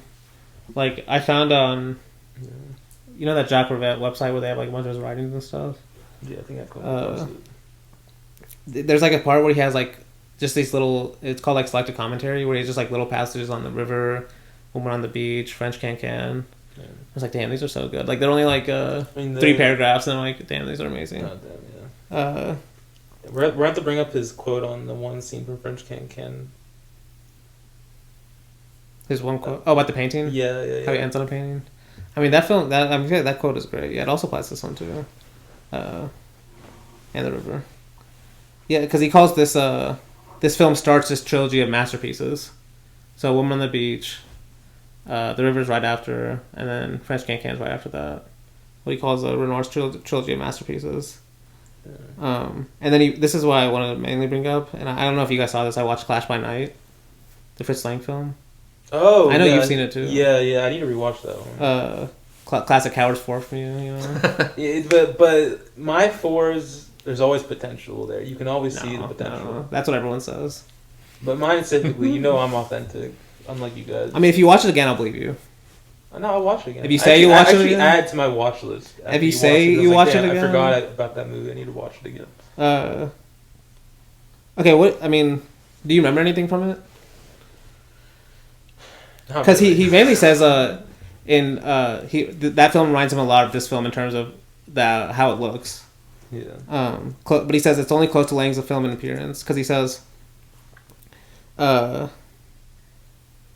tragedy of the woman on the beach does not stem from the inexorable movement of some force of destiny, as in Lang's films, but on the contrary, from fixation and mobility. Each of the 3 characters is frozen in a false image of himself and his desire. So basically this idea, instead of the force of destiny, as you always feel in Lang's films, which also made me love that film as well. I can see what he's saying, because this film's a lot different, you know? It's like each people are kind of trapped in their own kind of ghost of their past, you know? It's not necessarily like a destiny that they can't help doing. But, and then he says, all the characters have lost themselves as well. He says the blind painter has lost himself in his canvases. And then Rob Ryan, what's his name? Is it Rob Ryan? What's the actor's name? Ryan. Robert Ryan. Yeah. Because Rob Ryan's the football coach. I gotta say Robert Ryan. Right? Rob Ryan's the... Yeah. Rex Ryan and Rob. Yeah, right. Okay, yeah. Damn. No, yeah, Robert Ryan and Joan Bennett have lost themselves in a purely sexual obsession. And then he says the fire is what brings them all back to reality at the end, which I thought was a good way to view that as too. And then he says this is the film too where Renoir's filmmaking becomes a lot more simple, where he starts to suppress the technical aspects, and his structure becomes a lot more simple. His camera movements become much fewer. Wait, so he started to do that as he like got into color? Color, like he talks about with this film, basically starts this. Fewer camera movements. He says he neglects the top of the frame, which like so everything is just always like now it's like more compressed, you know. Yeah. He says in favor of eye level shots edited for horizontal continuity, and then you get a lot more classical angle shot reverse shot angle of dialogue scenes. And then he says, quote, henceforth, Renoir puts forth facts, one after another, and the beauty stems from the inexorability with which they follow each other. There's nothing but a raw succession of actions. Each shot is an event. Renoir's subsequent films use this simple structure as a framework. And I love that idea. Each shot is an event, you know, where like every shot becomes important too. Yeah. And then he says, he says if there's such thing as pure cinema, it is a woman on the beach. And that made me think of like how people talk about Bresson, you know, as like pure cinema in a way, in terms of, because just it's a lot more simple, like there's not a lot of flow, there's not a lot of technical showmanship, you know. Everything is like much more down to the essential. Like I think that's a very similar idea to like each shot is an event. And then I only mentioned this because I wanted to use this music for the podcast. He also compares because he says, must one prefer... He's talking about Bach. He says, well, must one prefer the great passions to the well-tempered clavier, which are two different Bach pieces. And the great passions is like a huge course, huge ensemble piece with the chorus and stuff. Yeah. And then the well-tempered clavier is just his piano piece. So like one of them is like really grand and the other one's like kind of very simple, you know. And he's like, must one compare the two? But then he says if there is such a thing as pure cinema, it's to be found in the woman on the beach. So I think he's basically saying like the well-tempered clavier is like the pure one in a way because it's so much more simple. Which I think is also interesting. And then just a couple more things. I thought this is from Raymond Durgnat. He says another because I already mentioned the film noir, that a lot of these films, like Renoir's maybe kind of working in this kind of genre. He says a lot of the American, compared to a lot of the film noir at the time, Renoir's is filled with a subtler violence, a finer nuance, and a warmer tone. And then as opposed to the typical crime thriller, which we get in a lot of films, the final twist in A Woman on the Beach is that there was no crime, and not even a thought of crime. And he says the only crime is in the twisted mind of the detective. So instead of like the detective finding an actual crime, like the final twist is that there was never crime in the first place, and like the crime only existed in the person we thought was the hero, you know, who would like actually normally find the crime. I'm trying to think what else movies had that. I think there is.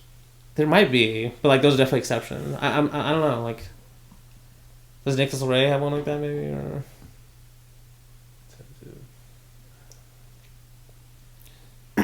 Yeah, I'm not sure. And then he also points out another kind of difference is like, he points out Laura. Sure. There's still a crime though. But like, isn't he like? There's still a crime in that one. Like like that's what the huge twist is. Like, at least to me, like the idea of like the painter is like being teased as this bad guy. I mean, he kind of is still bad, but he's like bad guy in like the normal way. But bad like guy is, I guess he gets converted. I don't know. I kind of what you're saying. Like that one's more like the twist is like he is also like usually the detective has some kind of restraint at the end. He's able to save the day or do something. Yeah. And that this one is like no, he's just like he has become evil. Yeah, exactly. He has become evil. But I thought another good point he makes is like, okay, and I've seen Laura, I think, but he mentions Laura, Phantom Lady, and Kiss Me Deadly. Ooh, Aldrich movie. Have you seen that one? Yeah, I love that movie. But he says against the anti-artist, anti-intellectual drive of those films, where the ending kind of criminal is the intellectual. Yeah. He says Renoir insists that the most creative and sinister work is performed by the sadistic paranoia of the ordinary guy in a uniform. So like normally like the ordinary guy in the uniform is the good guy, and like usually the painter intellectual is kind of like the bad guy, you know. Yeah. And he's like Renoir is like the opposite. And then just because we already brought up Vertigo, he says he recast this film in terms of Hitchcock's terms, which I thought was interesting. So for Joan Bennett, who do you think he says? Like in terms of like just Hitchcockian actors that we know.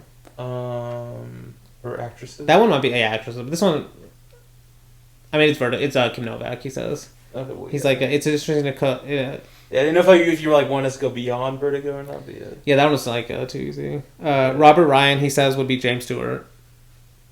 In Vertigo. I don't know. He just says James Stewart. Just in like most Hitchcock. He's like in Hitchcock. I get the vibe. Yeah, the vibe. Like trying to be Mr. Because honestly, Hitchcock has similar types of like the main character. Yeah, he's like trying to be the savior. Yeah. Like, they have the same issues basically. Yeah, like, he has like there's no crime. It's just like this guy basically creating everything in his head almost. Yeah, but he did murder. That guy did murder his wife in Rear Window. Yes, yes. In Rear Window, he did. He was cooking for all I know. And then he says that is a little weird. Yeah, but like, what are you gonna do? And then he says James Mason would be the painter. Charles Bickford. James Mason. Yeah. Who's he playing in Hitchcock's filmography? He is, right? Who is he in Hitchcock's filmography? Where? I don't know. This is what he says. Like, if you're recasting the film in Hitchcockian terms, those are the 3 actors he mentions for the 3 characters. I can't think of a movie James Mason was in with Hitchcock. He starred in... Probably gonna be some massive movie that I just don't remember. Oh, Google AI is hallucinating. Oh, God. They're saying he was the star of North by Northwest. Like, no. Is he the villain in North by Northwest movie? No, I don't think so. I don't think he's in that movie. Oh, wait, is he? No, is he? Yeah, he is. Oh, he's in North by Northwest. Damn, I haven't seen North by Northwest in a long time. Damn, you're hallucinating. Okay, but it did say... Okay, yeah, wait, okay, never mind. Yeah, I didn't realize he's in fucking North... What? Is he the main villain? I think he's the main villain, yeah. What? I need to rewatch... I really haven't seen that movie since, like, high school, I think. That's crazy. I realize damn. Especially because I love him now. You'd recognize him now. So is he... Why do you love him now? James Mason? Because Bigger Than Life... Bigger Than Life. Apparently they're having a screening too, like in New York or something. I'm actually gonna nuke New York. Bomb them all. My name is Blake Torvell, and I'm whoa. Okay. So nothing let's get into the movie. I don't have I'm not going to talk about everything because you already have. I've mentioned a lot of the points. Yeah, it's only 70 minutes, you know. Yeah. You know the plot at the beginning, dream sequence. Although kind of cool. Yes, dream sequence is cool. Pretty cool. I mean, what this do you is guys the think of this is the film? ghost story. This is what sets up the ghost story. Because like whenever you said ghost story, I said yes because that's what I thought of it too, obviously. But because like if we're speaking in A24 terms, it's kind of like the Lighthouse. Just like these men at a beach hallucinating. Let's all vow to never say the words in A24 terms on this podcast. We are not doing that anymore. Okay, you just meant by the Lighthouse. Stuff does not need to be put in A24 terms here. We are an A24 terms proof. Termless podcast. We're an A24 terms safe haven in the sea of film podcasts. Anyway, we can continue. Yes, we. All right, let's continue. This is an example of Renoir's like not pure just like recording naturalism. This movie starts with kind of it's a very good montage, like a terrifying montage. Yeah, like the dream. Yeah. But it's just like we're not interested as a dream. Like we don't see the guy dreaming first. We just cut to the montage. I'm pretty sure. Yeah. Actually, no. Never mind. It does show him sleeping first. Damn me when I lie for no reason. No, it does. I was like, okay, no, because then it does show him sleeping. Yeah, because he walks into his room or something. But yeah, we see this like this montage of bodies falling in the water. This woman in a white dress, I think, that approaches him. Ships exploding. You got PTSD, man. I wish my dreams were as cool as this one. What? I guess he is kind of like doesn't like it, huh? say you wish your dreams were as cool as? Yeah, they're not this exciting. I mean, I would say nightmare, honestly. It's a nightmare. Yeah, that's what I was saying. Actually, well, do I want to? Because he wakes up and the captain's like, "Are you okay?" The guy that's talking to him, and he's like, "I know they said my body's okay, but my head is. Let's face it, I'm not well." And he yells, and that's how the movie begins, which is kind of funny that I'm thinking about it, is like this movie opens with him saying, "I'm not well," but he never addresses it again. He really never addresses it again, you know. Well, it's a hilarious. Like he admits that he's not okay, but then like after the movie, he's like. He never does anything about it, you know. No. Well, it's just hilarious for him to say that at the opening of this movie, and then the immediate, like, almost next scene that we give him is just, like, smiling, like, "Good morning!" Everything is A-okay with me. Yeah. We get this great kind of tracking shot. He's riding the horse for the first time. We're going to get a repeat of these shots, too, of him seeing her on the beach, as Blake says, when you remember what the film was. Yes. There's also this great shot of where she's sitting, like, almost like she's just sitting as a trap for him, you know? Like, why else, like, apparently she's just, like, picking up wood or something, but... Firewood or something. At least that's the initial excuse. And then the great shot of him riding off in the in-depth as she's, like, waits there. And this is something I noticed the second time I watched this film was... We get this multiple times where he has an interaction with Joan Bennett, and then immediately the next scene will be him interacting with the fiance, or the fiance is shown. Like, almost like show, like, the kind of contrast of what this guy is. Because they see each other for the first time, but then he goes to visit his wife, who works, like, as a carpenter or something. She's, like, building a boat, which is... It's kind of cool, honestly. But, this is, like, we learn that this is his fiance. He all of a sudden just randomly says, I need to get married. Like, we need to get married tonight. And to me, this makes me think of, like, the physical attraction thing I said about Renoir at the beginning. Where, it's like, the woman from his dreams, man. The one on the beach? Yeah. Yeah. But so then why does he want to get married to his fiancée, like, literally the same day? Because he's worried.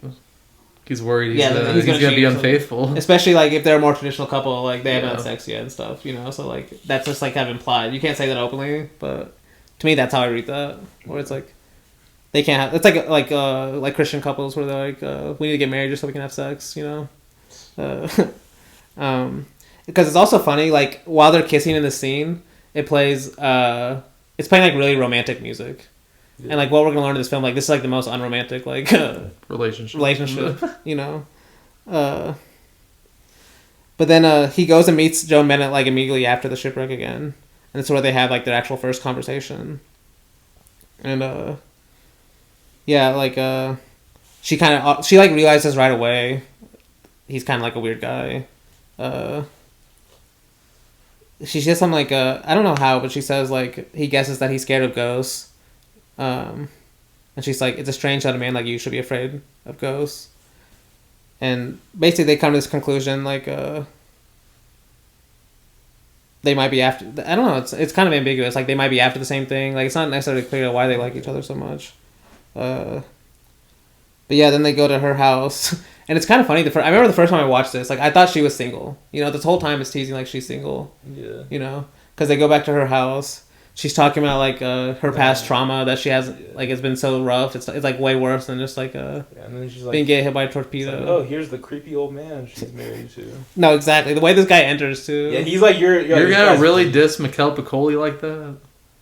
Sorry, this is another Rivette thing. Wait, what film are you talking about? He's Mikel Piccoli in La Belle Noire. Wait. He's married to a girl of the same age in that movie, pretty much. In which film? No, but he's the painter. Yeah, he's the painter. Yeah. He's the painter that has sex with the young woman. Oh, okay. They don't have sex. Do they? I mean, it's even more... You can say it's more intimate than They have sex in the mind, man. That's okay. No, we're not good at that. Do they have sex in this movie? I didn't think so. I mean, whatever happened is enough to make that guy, like, pissed off. Her boyfriend, like... Doesn't he leave in the film, too, or something? But they don't have sex, though. That we know of. Okay.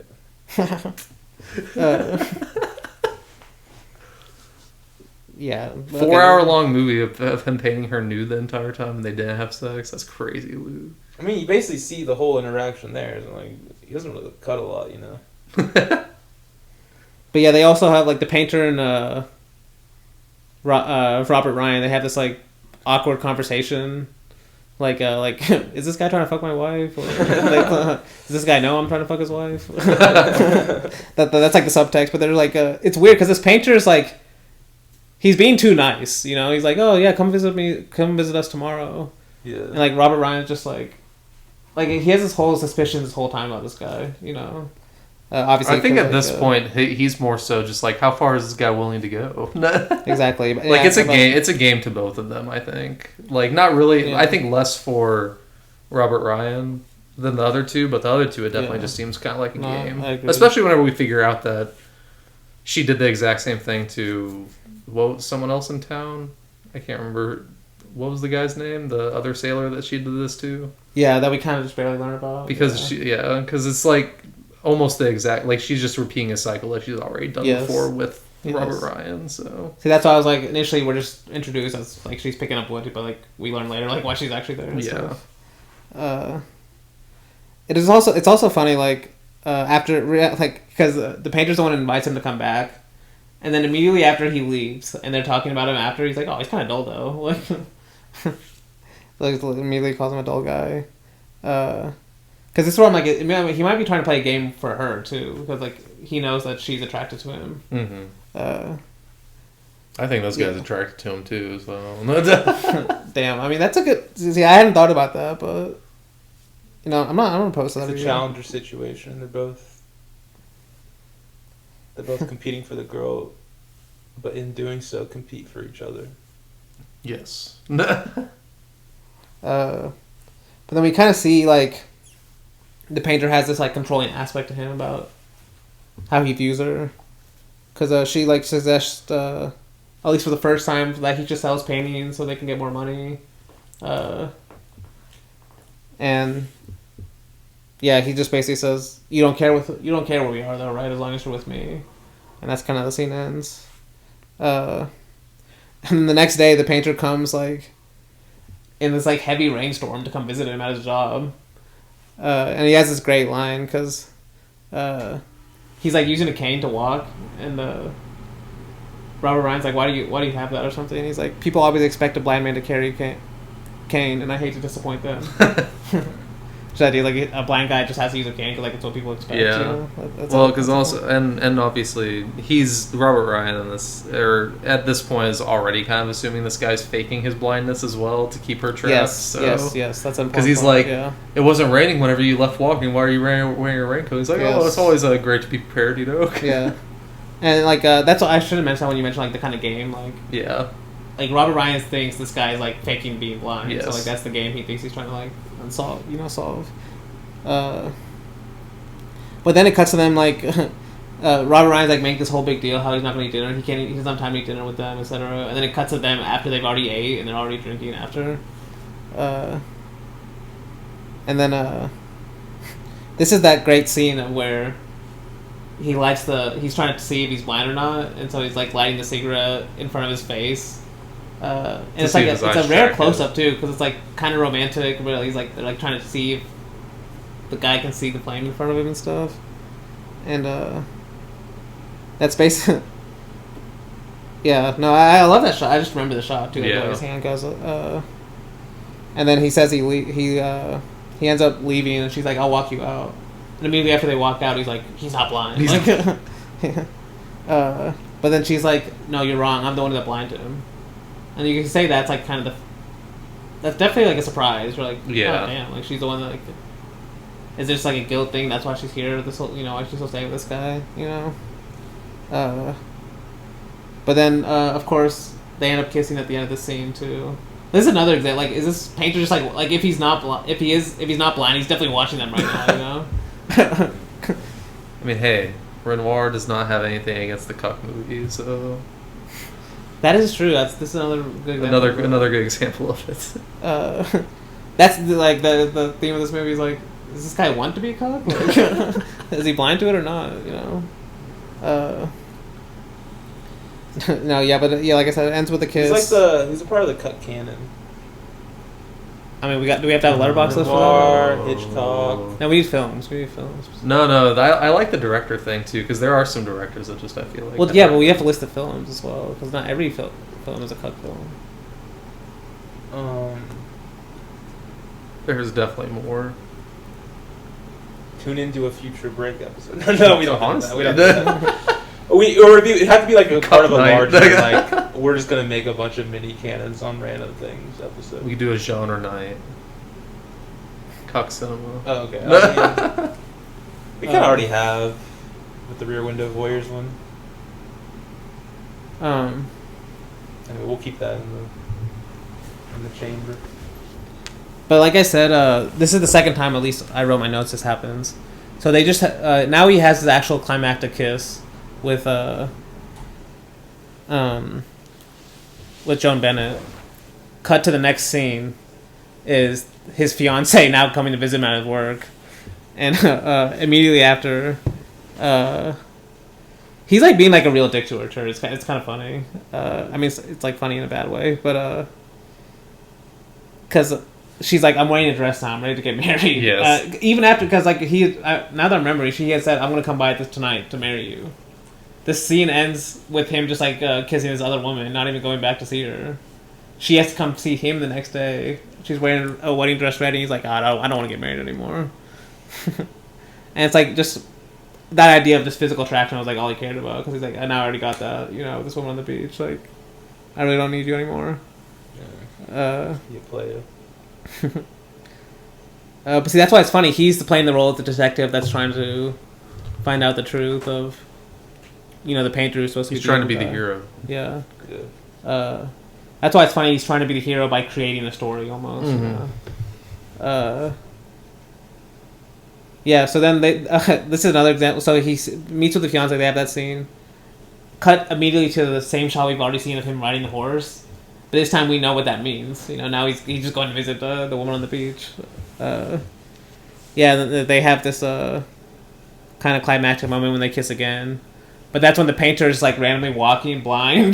Because this is like they're at this like that ship, down the ship or abandoned whatever. ship. Yeah, the abandoned ship. But like it's a great shot too, where they're kissing, and it's like through that little circular window you see Yes. the ships. He's like in the background walking, quote unquote blind, but like right in the windows line. It's a great shot.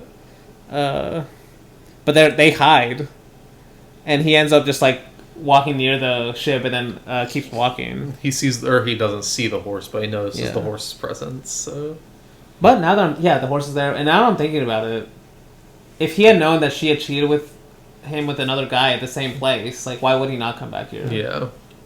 And maybe this is something she's hiding from him, because he does. Robert Ryan doesn't know this at that point. And this is where Robert Ryan's like, okay, I'm gonna prove that the guy's not blind, because like this is too far. Like, If so I then prove it, will you leave him? Yeah. And because the next scene is like the painter's like typing something on the typewriter, and Robert Ryan's standing at the window. The painter's the one who initiates the conversation. Yeah. And he's like, he's like, he's like, how do you even know I was fucking here? Like, and then he has this great line where this is true. You see this with a lot of like movies about people that are blind, where they have like this and I'm sure it might be true, like where he says, quote, Scott, more and more I realize that a man's eyes are just the tools of his brain. If he loses them, it's a question of finding something to take their place, unquote.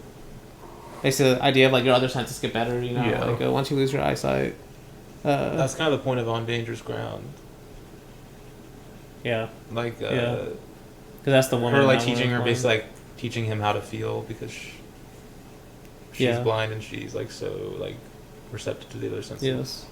Also, this idea of like the painter knows the truth even if he can't see. Yeah. Robert Ryan's so worried about him knowing the truth because like that's why he needs to prove that he can see. It's like he knows the truth already. He doesn't have to see just to know that. But yeah, then he's like, "Hey, you want to go on a walk?" Like, and that's when he's like, "Oh yeah." The painter's like, "Yeah, sure." And they go walking near this like fucking cliff.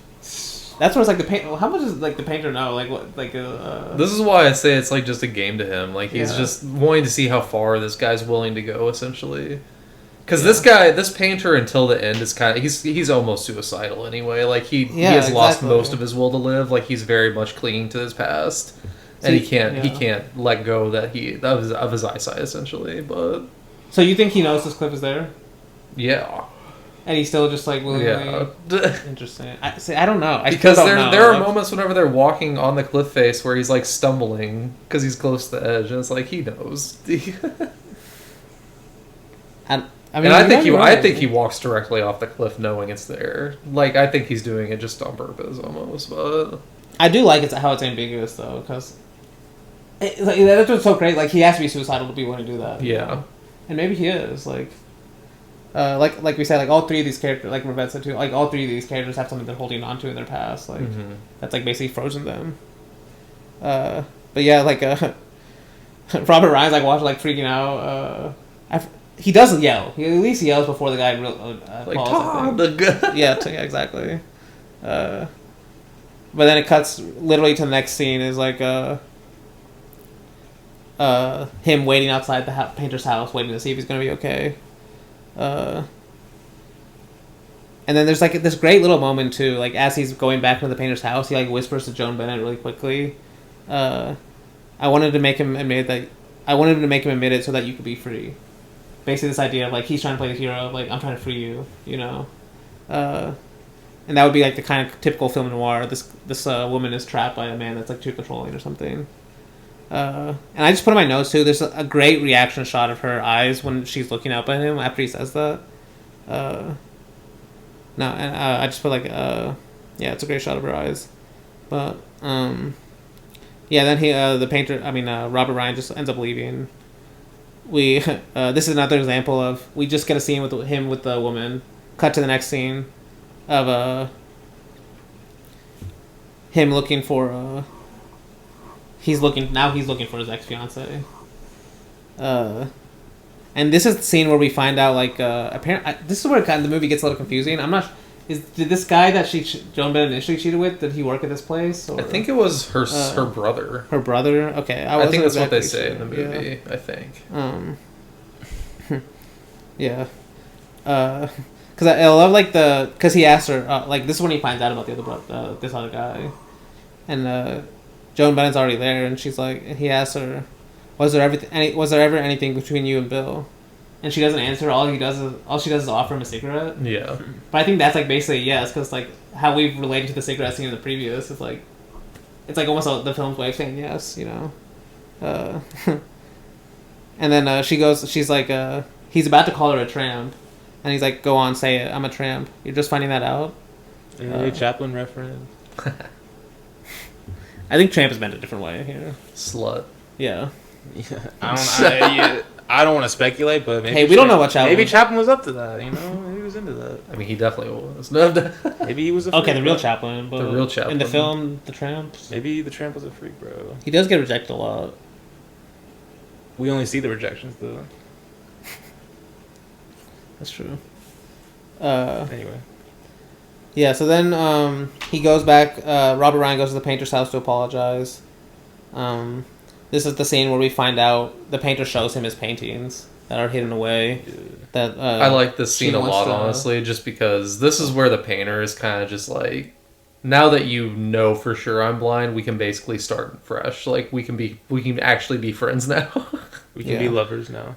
Essentially, that's how I'm reading it. Like they know, like they both know each other. Like, well, they both know each other's secrets now, essentially. But yeah, were you about to say know each other inside out? Yes. No. But yeah, no, the painting scene is also a thing. Because I love the reveal of whenever he shows him what's supposed to be her nude painting, and he's just like, "Oh, this must be some mistake. This is just like mangoes and plates or something. I don't know what it was. Just like some bullshit painting." It is because the idea he has them all memorized the order. Yes, because that's all he can. Yeah, and there are a lot of good moments in this with him just talking to her. Also, eventually later we'll show. Yes. I know we'll get to about remembering. Yeah, but yeah, because then she reveals, she stole the painting. She comes and brings it back, the one of her.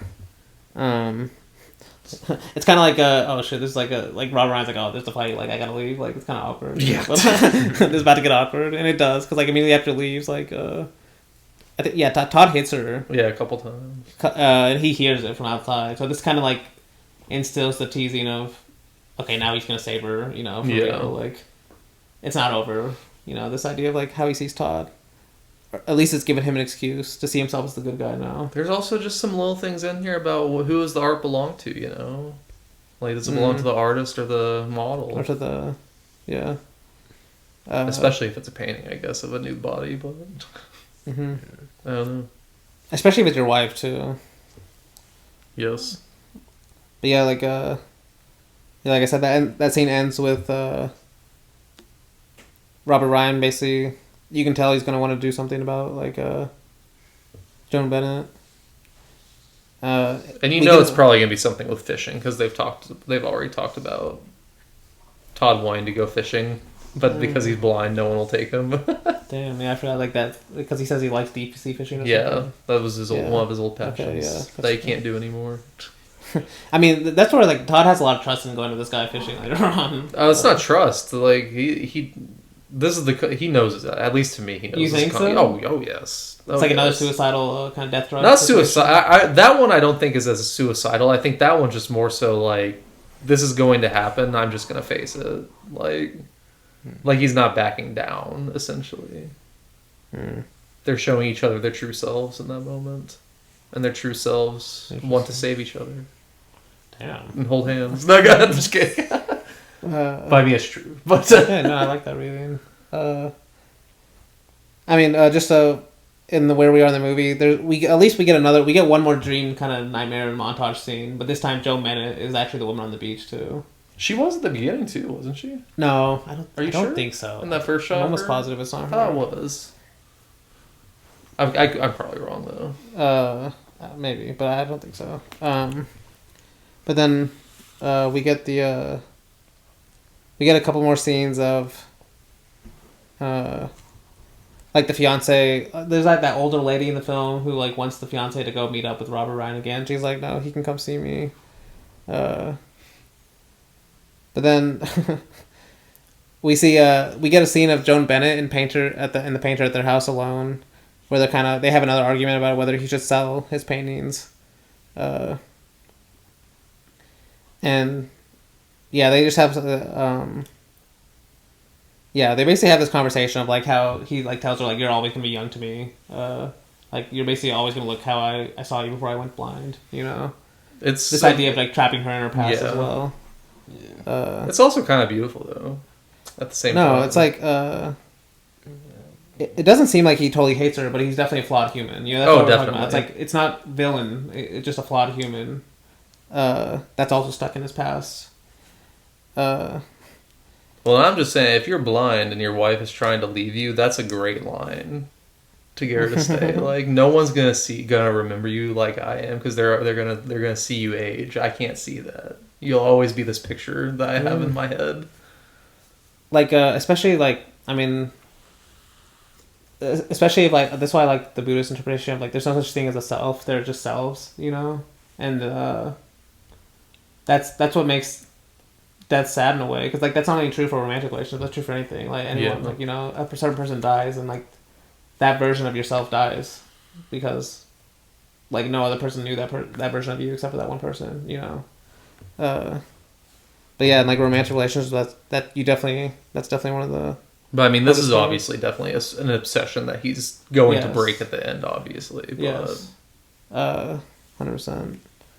And then like while they're having this conversation, like Robert Ryan just like suddenly enters the house. Just walks in. Just walks in, doesn't even knock or anything. Immediately asks him, "Hey, you want to go fishing with me?" Like, deep sea fishing. Like the most sloppy. Like he like just thought of a murder. And it's like, and you can literally hear the rain in the wind outside. It's like a terrible day for fishing. It's like, you know. Is fishing during the rain bad?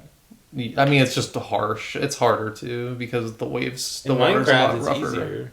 I remember we learned they go somewhere they're not supposed to because the guy's like, Joan Bennett calls later. Joan Bennett calls the guy later. He's like, "Oh, I don't have a boat there, so I'm gonna have to go call someone else." But yeah, there's also because I don't even think they talk.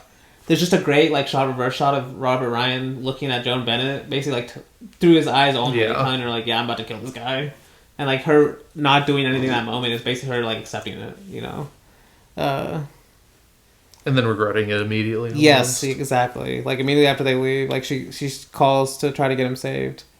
And, this is where we get the kind of climactic scene of their altercation on the boat while it's, in the middle of a storm. The painter even says, "I'll never let her be free," as they're fighting. And, they end up, like, starting to drown.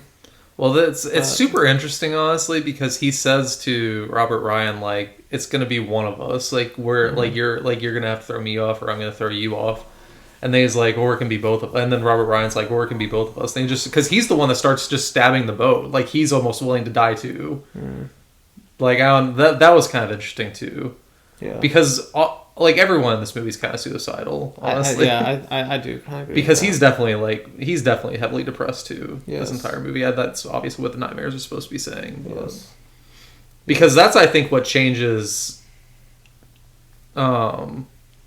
Todd's mind on him. Yeah. At the very least. Because whenever he starts stabbing the boat, he's trying to stop him. Because, I mean, it might be some self-preservation, but Robert Ryan, whenever he's the first one to go overboard. And then Todd's trying to save him. Whenever you could just easily let him drown. So yeah, that's true. I don't know. I think he sees him in a different light in this. Interesting. I think they both see each other in a different light in this. This is like kind of why I said like he knew what he was going out there to do. Like they both knew what he was doing. I don't know. That's interesting. It's kind of like they're just facing each other and just showing true emotions almost in the scene. No, yeah. And it makes you see each other for, even though one was blind, obviously, it makes you see each other for who you are. But I like that. And then for some reason, like as they're like you said, he gets saved. Like they're in the water now, and the fiance is the one on the boat coming to save him, which is like that makes me see like something was cut from the film. Like, how did she? Yeah, well, I think that whenever they called to the cop said that he'd have to call to her shop because they're the ones that have the boats. Okay. They're the ones that make the boats. Like I think you said earlier, she's one of the people that helps make them. Yeah, and the cops just don't have a boat. Interesting. Okay.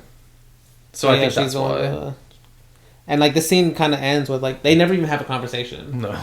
It just shows this last great shot of her just walking off into the darkness alone. Honestly, this is how the movie ends with everyone. Like even in the last shot of them.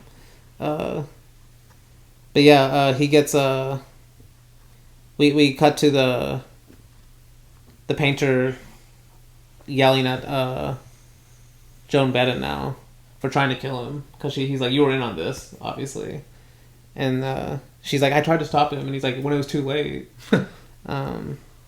But in a way, she did save his life too, because this cause did end up actually saving him. And he has this great line, kind of the theme of what I mentioned earlier, where he says, "Do you think I need eyes to tell me you want to get rid of me?" Which I thought was great. But then this is kind of that when I forgot it's cross-cutting with his fiance that's come to visit Robert Ryan as like his work now. Because she's heard that he's moving out. Yeah. And she like wanted to say bye. But and it's almost like teasing like maybe he's gonna end up with her or something. And then he gets a call that Joan Bennett saying like she's in trouble. And then we cut back to the house of the painter, and he's burning all the paintings. The whole house is on fire now. And yeah, that's how like it ends with all the house burnt down. All three of them are just watching, and it's funny how Joan Bennett's the one that's like really desperate for the paintings because she wants the money. You know, it's like it's showing like she only has kind of a material interest too, really. Because why it's a love story between Todd and Robert Ryan? Because he's the one that goes in yelling, "Todd, where are you?" Okay, what about the ending though? This is okay. So the ending is one of my best points for this because they all three walk away. Todd and him are definitely still friends. They're definitely going to be seeing each other, like, just to talk. Even. Yeah. But she's not going to be heard from again by either one of them. Well, she walks off with him, though. Which one? Oh, with the painter, yeah. Because Todd's like, take me to New York and then I'll leave. You can exactly. She's gone. So you're saying they're going to leave? They're going to separate? Yeah, so I don't know about that. That's where I was like, I thought they might end up together. I don't think so at all. Like the cycle continues, you think? Yeah, because that's like the symbolic burning of the paintings, though. Like he's releasing everyone from this obsession in this past, so they can actually have something new. Because the reason why I think they're gonna have together is more of like the reason of what I mentioned in Diary of a Chambermaid between Celestine and the George. Yeah, George, the gamekeeper. No, he's the valet. Oh, the valet. Yeah, the valet. Joseph, though. Actually, it applies with Joseph too. I mean, George. Where this idea of like they're both. Because remember that scene where they're arguing about. Basically, he's like, I want to remember you for your past. He says, he tells her, Peg, you're so beautiful outside, so rotten inside.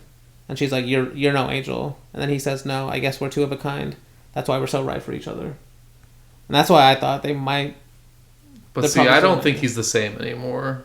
Because that was before everything that happened on the boat. I don't think he's the same guy anymore. Otherwise, I mean, I agree with that too. Because like, yeah, now this house is burnt down. You could say he's changed. You know, he's moved on from his past. Like, yeah. As Rivette puts, like, brings them back to reality. This burning of the house for all three of them. Yeah. And I love the music too, because as the painter's describing, he's like, he's having this monologue about how Peggy's free now. The music actually changes to, like, the music actually suddenly changed. Like, it has like a more villainous tone, and all of a sudden it changes to like a more positive, upbeat tone. This idea of like Todd is basically he's not a villain. You know, he's someone that can change. Yeah. And I think it's a great ending too.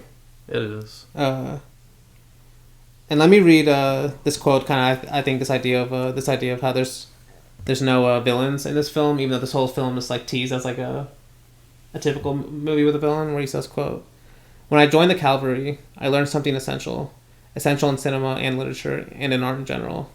I learned that there are neither black horses nor white horses. Civilians and infantrymen say white horse or black horse. The true cavalryman says seal brown horse or light gray horse. Because in the white, there's always a few little black hairs, and in the black, there's always a few little reddish hairs, for example. So there's my answer. Nothing's absolute. There are no absolute villains, no absolute good guys. The good guys are often very wicked, and the wicked are often very nice. I think Gorky says something like this, that I vaguely remember a phrase from my film The Lower Depths, about murderers not being murderers every day. There are times when they're not murderers, unquote. And yeah, that's The Woman on the Beach. When we come back, we will do The River. So, stay tuned. And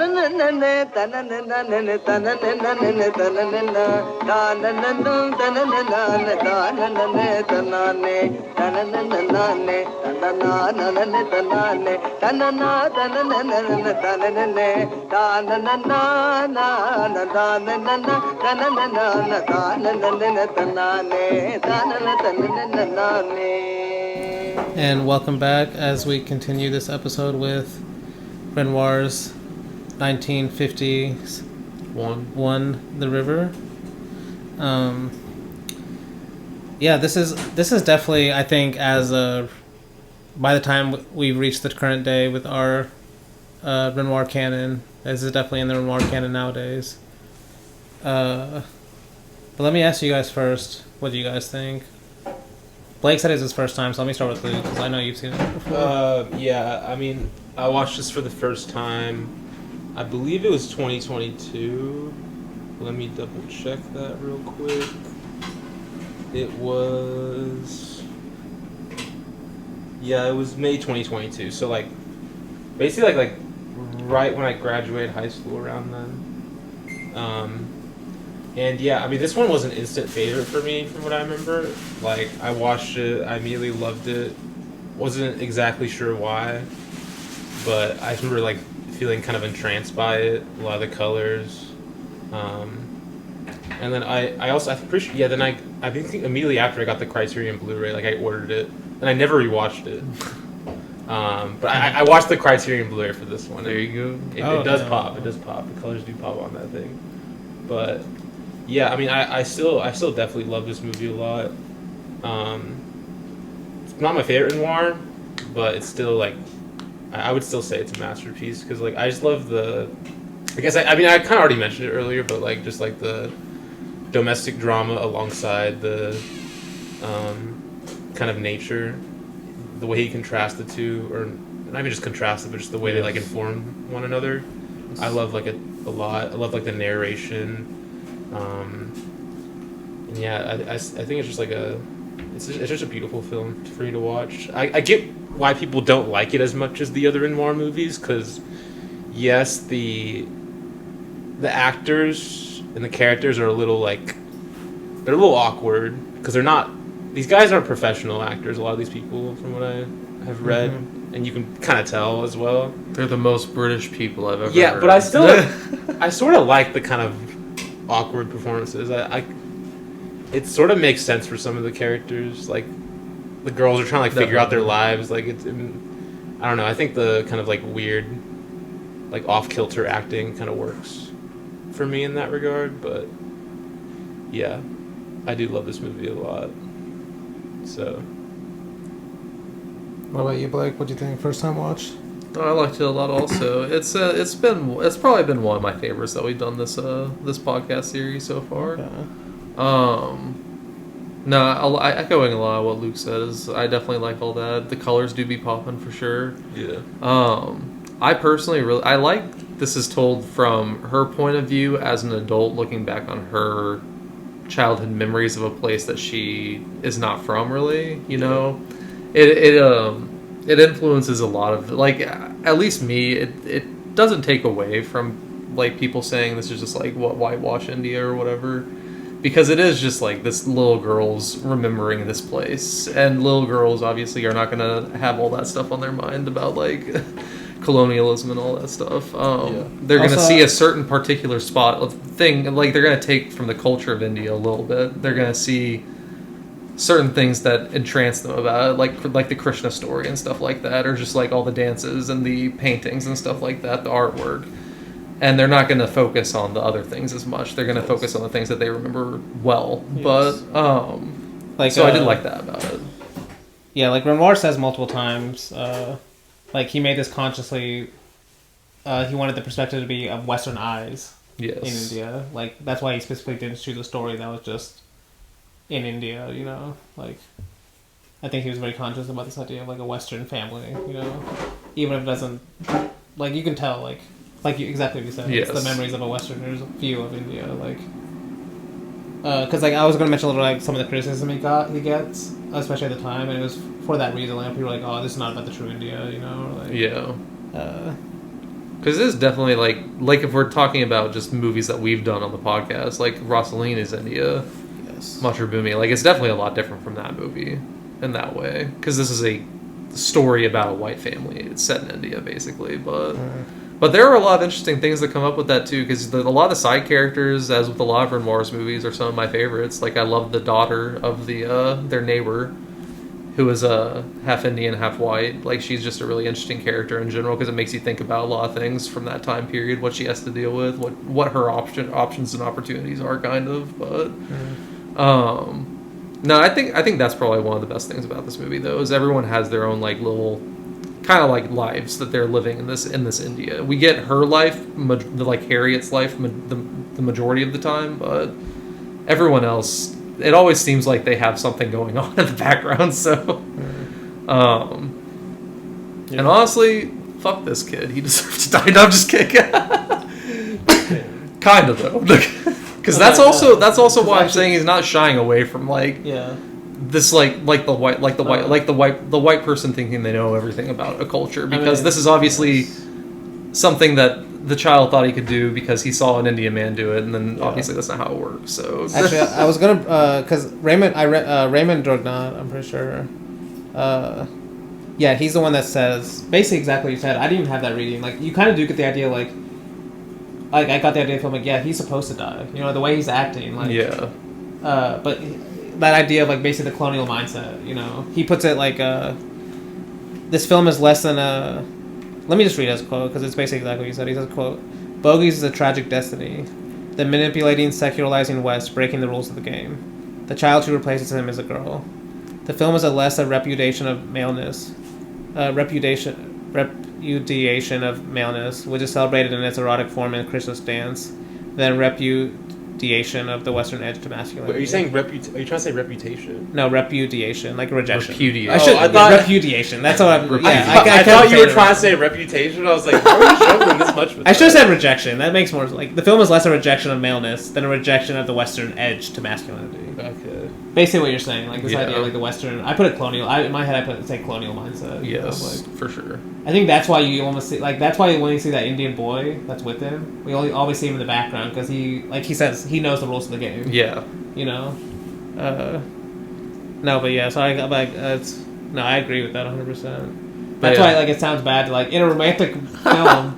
That would say, like the way you said, like he deserves to die. He does. It's like in like a romantic kind of context, that sounds terrible. But in this Yeah. idea of like the classism, classic kind of filmmaking that I was talking about, it's just like the balance of life. You know, this is what happens. You know, but it's not treated too dramatically either. No, it's not. I thought that was. I honestly thought the death scene was going to be earlier in the movie whenever we see the cobra, but it happens completely off screen. So I was like, that's pretty cool. Even the shots that like kind of how we find out the death is like The crazy. shots leading to his death Yes. is some of the greatest shots in the movie. Yeah, just everyone sleeping. It's so It good. is. That walk she has.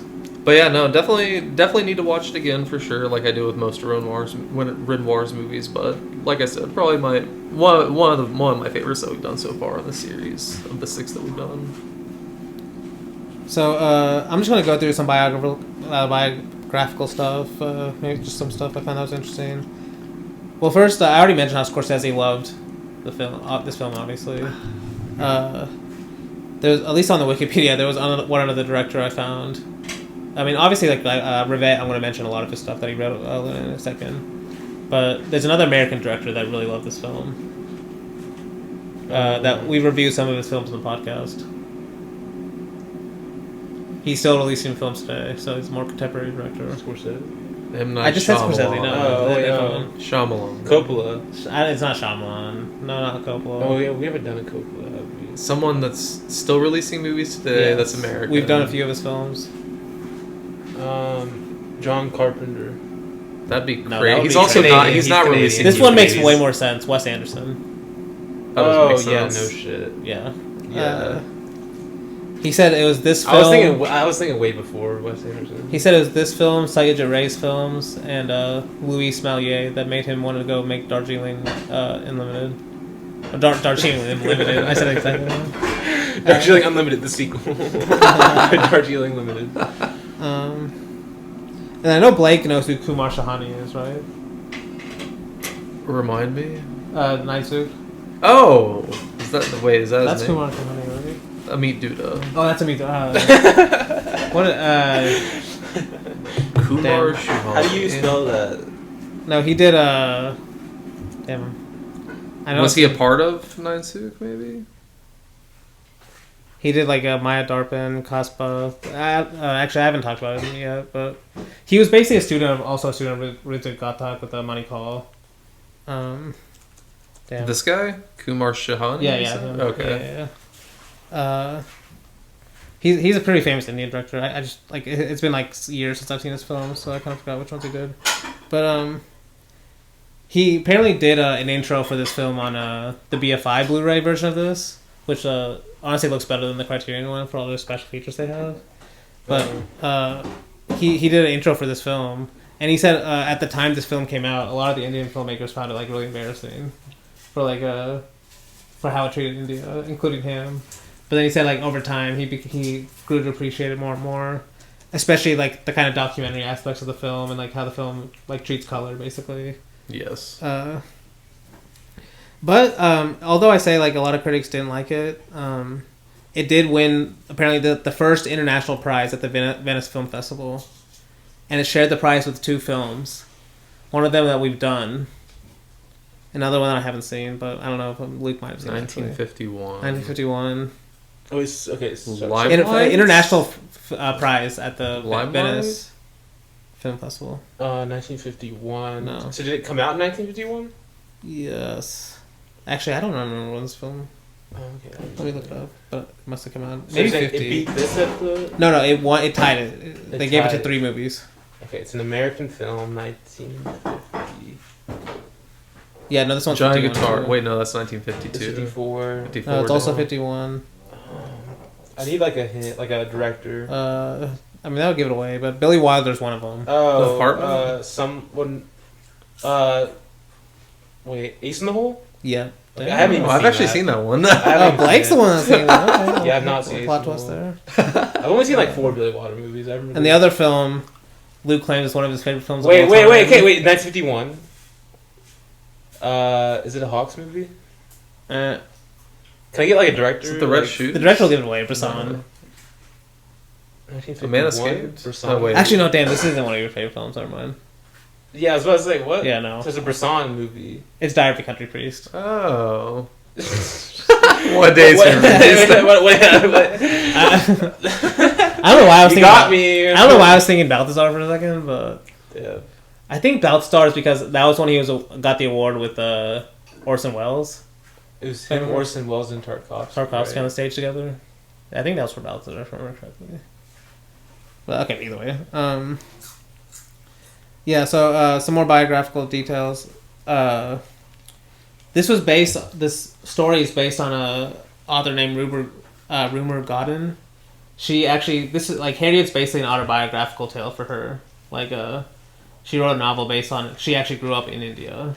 And she wrote this novel based kind of on her perspective as a child. And Renoir, read a New York Times review of the book, and he's like, oh, that sounds like a really good film. And that's how he basically bought the rights after he read the book. But he had a lot of difficulty making the film, apparently. And I was going to read this quote, because I think it's definitely true for a lot of films of the time. I think this is why this film was so unique, even though it was filmed in India. Where he says, quote, I wasn't able to interest anyone in my project, because to too many people, a film on India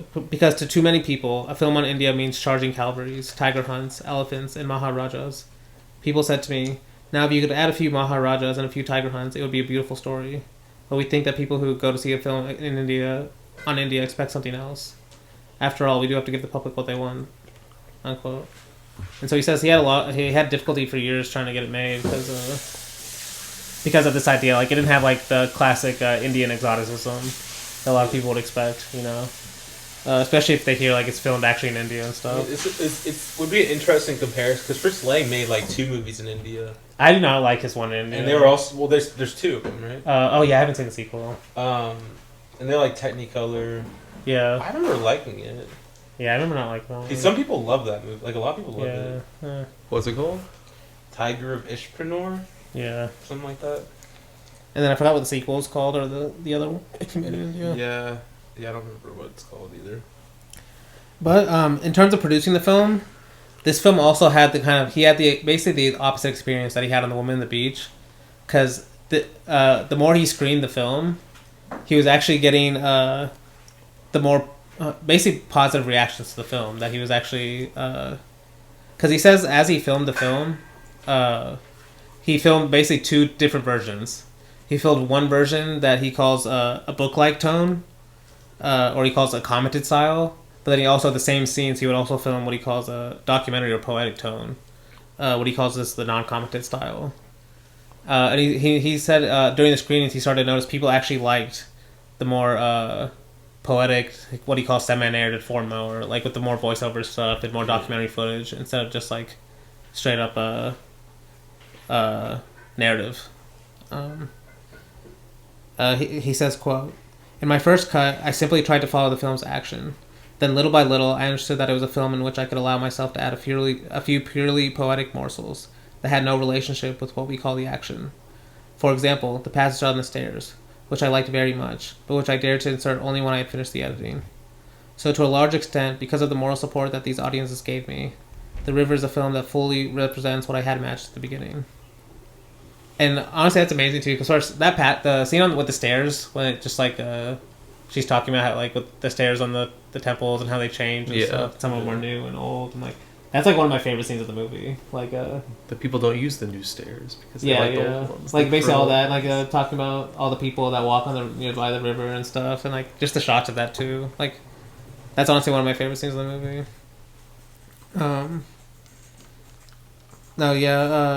And then this is another thing too. So color, when this film even came out, color was a huge deal. It was kind of just being introduced all over. Yeah. So like this was Renoir's first film in color. Okay. Claude Renoir, his nephew, that was a cinematographer on a lot of his films. His first film in color.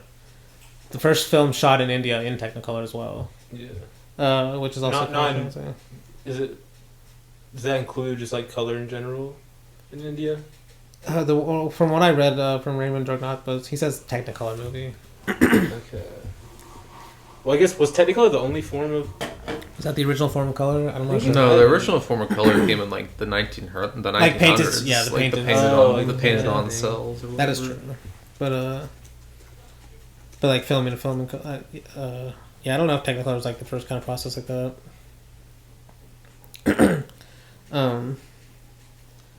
But yeah, like I also said, I was going to mention a couple things because I said like Satyajit didn't like it.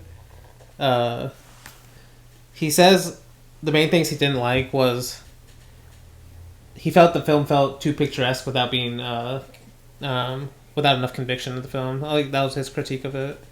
Even though he says he likes the backgrounds of the film, and he really liked the scene with Harriet's like disappearance when she goes like commit suicide. Mm-hmm. But also apparently he says this too, and this is like at least this is in the final film. But Ray says he also recommended some changes to the script. Renoir, he basically read the script of the film while it was being made, and he recommended some changes. And one of the major changes you actually see in the film was apparently in the original script, Captain John and Melanie were supposed to get married. And then Ray said basically it wouldn't be. It's basically it's too improbable to happen in India. Plus, he said it would feel too sentimental, and so I think it really does benefit the film that she doesn't like all three of them end up kind of like. Was Ray even a director at that point? No. It's This like, is 1958. How do you get so much motion that you can like demand like get a script change like Renoir do a script change? Well, I mean, in a way, like they had like they talked multiple times during the making of the film. And like I said, but what was he doing? 3 crew members that worked on this film ended up being like huge collaborators with Ray, like his cinematographer. So wait, what was he doing at this point? Ray, he was like a graphic designer. He just like how did he like? Because he started making kind of late, like his mid-30s. Yeah, like how did he get in with Renoir then? Well, he lived in Bengal, and he already was in like he'd already started a film club and stuff. Like they had a huge. Interesting. Like I said, like his cinematographer that did a lot of Ray's early films, Subrata Mitra, he worked on the film. Ray's art director worked on the film. Ray's camera operator also worked on the film. So, and I said I was going to bring up the Rossellini connection. I think I might have been before the podcast. But do you remember? Wait, were we talking? Was that before the podcast when we were talking about Ingrid Bergman and how she's in Eleanor Men? Yeah, it was. So Ingrid Bergman's in Eleanor Men. That's a Rossellini Jean Renoir connection, right? Apparently, I don't know if you guys remember this, but on Indra Matribhumi, he ended up marrying a guy's wife. He's like cheating on like yes. Shit. Yeah. Renoir's the one who told Rossellini about that guy. His name is the sound engineer Hari Dasgupta. Renoir's the one that recommended him to Rossellini, which ended up. That's how Rossellini met this guy's wife, who ended up he married. And it's just the plot of the woman at the beach. So you can blame Renoir in a way. I mean, he has a track record of loving those types of stories. No, that is true. That's hilarious, though. But one of the main things I actually like about this film too, and I think it kind of it fits into Renoir's theme, especially in this film and his later films, was like his kind of internationalism that he was starting to approach. Like, he's already made movies in France. Then he made movies in America. Now he's trying to make a film in India, Yeah. And this is an interesting fact about this film that Raymond Durgnat points out, about how international this film really was. So it has a French director. It was made for an American company, but it was financed by India. A lot of it Indian backed. But also it counted for the British quota to be counted as a British film. Because of, I think... the actors. Actors, yeah. Basically fulfill the quota to be counted as well, yeah, because if you look on Letterboxd, there are 4 countries listed. USA, UK, India, and France. So. Yeah, exactly. By the way, also, I looked it up, but apparently Satyajit Ray seeked out Renoir at his hotel Damn. And Renoir was just like very, very polite, and so just kind of like invited Ray on like to go on some like location scouting missions, and that's when they like started talking and like he started consulting about the film and such. He just shot a shot. Yeah, like apparently he was like no, because he had already known about Renoir at that point. Yeah, and he like even later in his life he called Renoir his like greatest mentor too. Yeah. Renoir, which is funny that like that's why it's funny that he didn't like the river that much. The one who told me made it. Renoir apparently found Satyajit's knowledge of the West fantastic. But Ray's approach to the great man was always very Anglo-Saxon and very correct, according to another amused companion. Anyway, that was a really weird quote. Okay. Yeah. So on this topic of internationalism, Renoir has this great quote. I'm going to try to skip around it and not read the whole thing, but it's honestly one of my favorite things he said because I think it's so true. Like it's crazy he said this in 1951 because this is like more true now than ever. Like if you just even think of the concept of film Twitter or just basically how film has become a niche community, but it's very international. You know what I mean? Where it's like films from all over are counted as basically films. Like it doesn't like for like what he calls citizens of the motion picture culture. Like it's just a film at the end of the day. It doesn't matter specific like matters where it comes from, but you're still going to watch it. You know, theoretically from anywhere. You know, where he says, "quote." If we think in terms of being citizens of the motion picture culture, before thinking of ourselves as citizens of such and such a nation, it will change our attitude toward film more and more. It will also allow us to create certain kinds of film for a certain public, for specialized audiences. I think that this kind of film will be better and will be possible because it will be shown in several countries. It will therefore be able to pay for the cost of making it, not as a result of large audiences in one place, but because of smaller audiences in many places. I truly hope that this will come about because I'm convinced that film is more of a secret art than the so-called private arts. We think that painting is private, but film is much, much more so. We think that film is made for 6,000 moviegoers at the Gaumont Palace, but that isn't true. Instead, it's made for only 3 people among those 6,000. I found a word for film lovers. It's aficionados. And then he goes on to talk about the idea of this one time he was at a bullfight, and he had no idea what was going on, but this idea of like he says, quote, "I was the one who was wrong. I was wrong to go to a bullfight without knowing the rules of the game. One must always know the rules of the game." And then he also talks about how he had cousins in North Dakota that he would go visit every once in a while, and that they would always take him to go watch ice skating events where like the women would do these like great tricks and stuff. Yeah. And he's like, it's almost like you hear this a lot of times during the Olympics when people watching the gymnasts and stuff, like the jokes of like. You watch something, they do something insane, you're like, oh damn, that was amazing, and everyone's like, oh, like the judge is like, oh, that's a 4. Like he says the same thing. It's like I would think they're doing some crazy thing, everyone would be disappointed after what they saw, but he's like, because they understand what's going on, you know, they're what he calls aficionados, and he says, quote, "A film is like that as well, and all the professions are for the benefit of, well, not only for aficionados, but also for sympathizers. In reality, there must be sympathizers. There must be a brotherhood. Besides, you've heard about Barnes. His theory is very simple. The qualities, the gifts, or the education that painters have are the same gifts, education, and qualities that lovers of painting have. In other words, in order to love a painting, one must be a would-be painter, or else you cannot really love it. And to love a film, one must be a would-be filmmaker. You have to be able to say to yourself, I would have done it this way, I would have done it that way. You have to make films yourself, if only in your mind, but you have to make them. If not, you're not worthy of going to the movies. The idea of the world about which I've spoken to you inspired me to travel to India. It convinced me that if I can lovingly apply myself to the exploits of a fisherman on the Ganges, then maybe I can also identify with him, because I'm a man of the cinema. And though a foreigner, I am still the brother of the man of the cinema who works in Calcutta. And there's no reason I can't talk about the Ganges as he does. And I mean, there's just so much I love about that, but yeah, I love that line of a film is not made for 6,000 people, but it's made for 3 of the 6,000 people, and that's why like film is a very private art, you know, especially these kind of, at least a certain kind of film, you know, where they're not made like to be blockbusters. Like they're not made to be like like romance films were not made to be because I say that 5. yeah, exactly, or a Marvel movie or something. Yeah, where they're trying to actually sell for 6,000. Appeal to mass audience. Yeah, basically. Yeah, exactly. And this is kind of transitioning me to how Rivette talks about this film too, where I mean, actually, it's funny because Scorsese also says the same thing. Where Scorsese calls this one of the first experimental films for the commercial market, which I thought was interesting. Before I read this quote from Rivette, because Rivette said, quote, "Every great film is a story of an experiment. That is, it goes from the particular to the general. It does not sacrifice universality by starting with a particular conflict. For it carries this one destiny to its most crucial point, where general truths far beyond the specific case become suddenly apparent.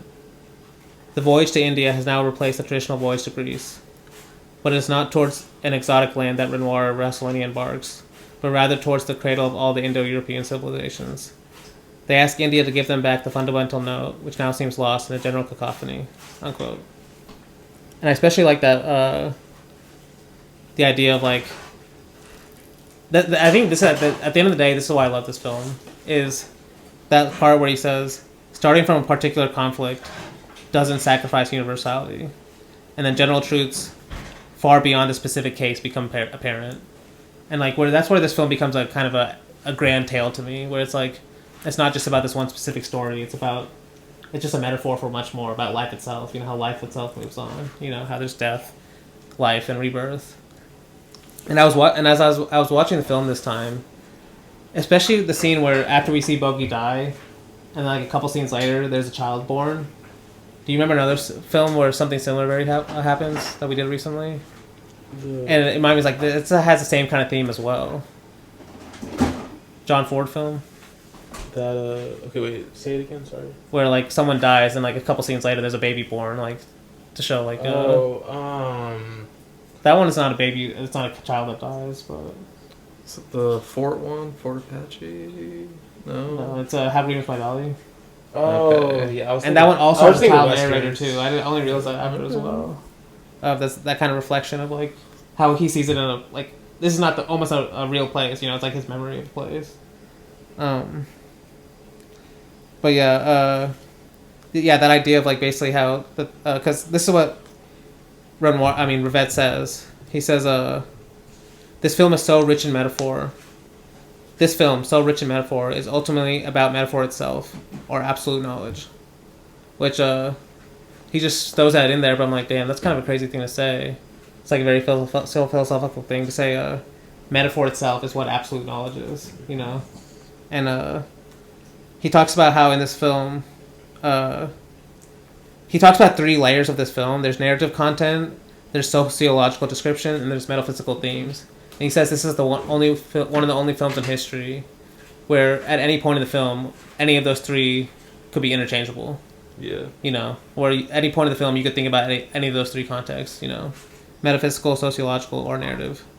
I thought that was really interesting too, like, just kind of how especially Rivette views films, as metaphors, like being absolute knowledge, where there's always like multiple layers to reality, Yeah. You still need to watch Joan of Arc of Mongolia. Interesting. It's got all 3 of those. I mean, how long is that film though? Okay, the length it should be longer, honestly. Wait, how long is it though? It's 2 hours 45. Oh, okay. I thought you were saying 9 hours or something. No, that's Taiga. That was just strict documentary. Taiga's strictly documentary, but I mean, Rivette also has a Joan of Arc movie. He does. I haven't seen that. Yeah. He has 2. Yeah. Those are part 1 and 2, right? Yeah. Okay. So like they're both like 2.5 hours. Like, were they made as separate parts, or was it like an initial one film thing? Or I wasn't sure. I actually don't know. They probably were made of one thing, I'm assuming. But they came out in different years. Okay. No, yeah. Like that was an example of the Rivette thing where he like just writes like 3 paragraphs on it, and I'm like, damn, this is like yeah. He's basically writing like film philosophy here. But just a couple more things about it. I wanted to mention about Raymond Durgnat that he says, because you mentioned something about why one of the things you really liked about the film that he mentioned, where he says there's basically an Eisensteinian montage effect of this film between how slight the story is and how between the clash of like these bright colors, where he says the dramatic and sensuous are welded together to reveal nature's deceitfully gentle attachment, which I thought is really interesting, a way to put that, of like how these like two kind of things create a montage effect. This kind of like simple story versus like how bright the colors are, and basically you could say how basic nature as a whole interacts with this small story. He also says this film forms a trio with Women on the Beach and French Cancan as meditations on time, what he also calls memory, or space, what he also calls detachment. Something that I also found interesting too, because we're about to do French Cancan next week. And then this is one more thing. He mentions how this film is a transition between, in film kind of history, he says there's a 40s idiom, basically a 40s way of telling a lot of films. And he mentions, I think you might have seen this. Have you seen Michel Carné's Les Jours se Lèvent? No, I haven't. That's like that 3-hour one. I wasn't sure if you saw it. Children of Paradise? Yes, yeah, I think Okay. that one. Yeah, no, I haven't seen it. And then he said, I mean, we've all seen Citizen Kane. He says those two films sparked the characteristic 40s idiom, a strong narrative told in flashbacks that's reviewed and corrected by the intersection of an ongoing dramatic narrative in the present. And he says the river is a transition between that and the 50s idiom of the sense of foreground and background interplay. And he says that's represented by Ophuls' weaving camera. Because he says opposed to Ophuls' camera that moves around a lot through the foreground and background. This film, the camera is mostly static, but your eye moves around the foreground and the background in a very similar way. Like he's using all of the space, you know. Yeah. And then I thought this was a good example. I thought this was a good defense. And I think it's true, but I could see why people just wouldn't agree with this if they went to more. Basically, if this is not a true picture of India, you know, like he got a lot of criticism at the time from people, even in the West, that this film doesn't show the true miseries of India. You know, it just treats it as kind of like that same critic I mentioned earlier, Marcel Ohms. He says this film is like a slow, long hymn to the glory of the eternal. The misery and overpopulation of India are not seen. And then this one is just like a terrible analysis, but he says Renoir has preferred the fruit basket of Tagore to the anti-colonial protests of Gandhi. Because I mean, I don't want to go too much in this, but Tagore is definitely not the kind of fruit basket person he's talking about. But No. But then he says, this is what Raymond Durgnat says. He says, quote, Must we condemn Auguste Renoir for painting beautiful women without reference to the causes of World War I, the exploitation of female labor among the working classes, and the rise of the suffrage movement?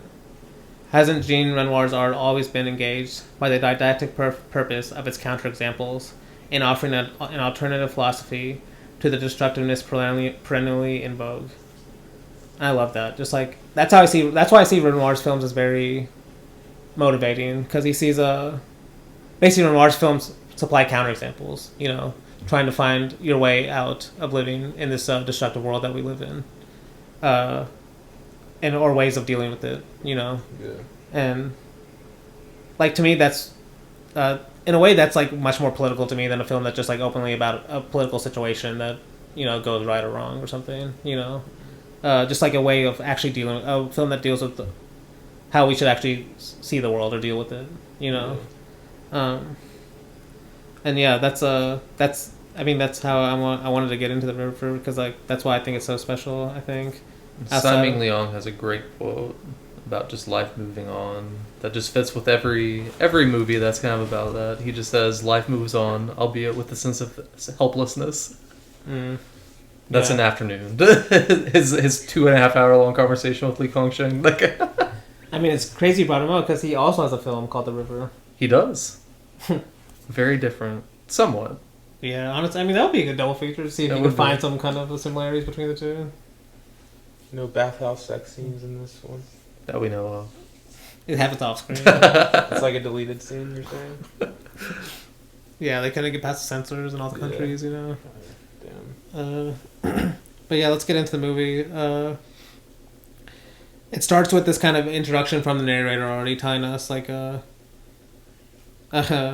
it's a kind of a great quote where it's like they're talking about how first loves are the same everywhere. This idea of a universal idea, you know, first love is the same everywhere, but the flavors are different depending on where you are. You know, she's basically giving a speech about this. But then this is kind of where we get some great documentary footage of just like the men rowing on the boats with the chanting of drums and stuff. There's a guy singing. They're bringing in the what was it again? The jute. The jute, yeah. Which is it's a plant. It's a type of fiber that you can carpet. Isn't that what he said they use it for mostly? I think you use it for a lot of stuff, but that's interesting. Yeah, it's like there's not a lot of color you're seeing until like that one guy walks to the market, and then you start seeing like different things. Like the color kind of starts being introduced, like the bright ones. And I love what she says about the river too, as this kind of montage is going on, before she starts introducing her own father and stuff. Where she says, "The river had its life of its own. The river had its own life, fishes and porpoise, turtles and birds, and people who were born and lived and died on it." And just like already putting this grand context of, you know, the people are just someone else, just another kind of animal on the river, you know, along with the other animals. And then she introduces like basically this. We're still getting these kind of documentary footage of the jute workers actually working, you know, these long lines as they're walking to the factory and stuff. See, if we're talking about like Wes Anderson, this is kind of a Wes Anderson intro almost. Just like what, like I feel like he usually introduces characters as they're doing the things that they're usually doing in just everyday life. Yeah, because that's kind of how everyone's introduced in this also. I can see that. Especially how beautiful it is too. Like this is like, these are just some gorgeous shots. Like for Renoir's first film in color, you know, there's like a great shot of this wide shot of like this huge tree in the background, and you just see like a few colored blankets in the foreground. You know, like it definitely looks like a painting. But yeah, this is where we're kind of introduced to all the characters. They have a little baby sister. Harriet is the main girl. She's like the middle child, I think.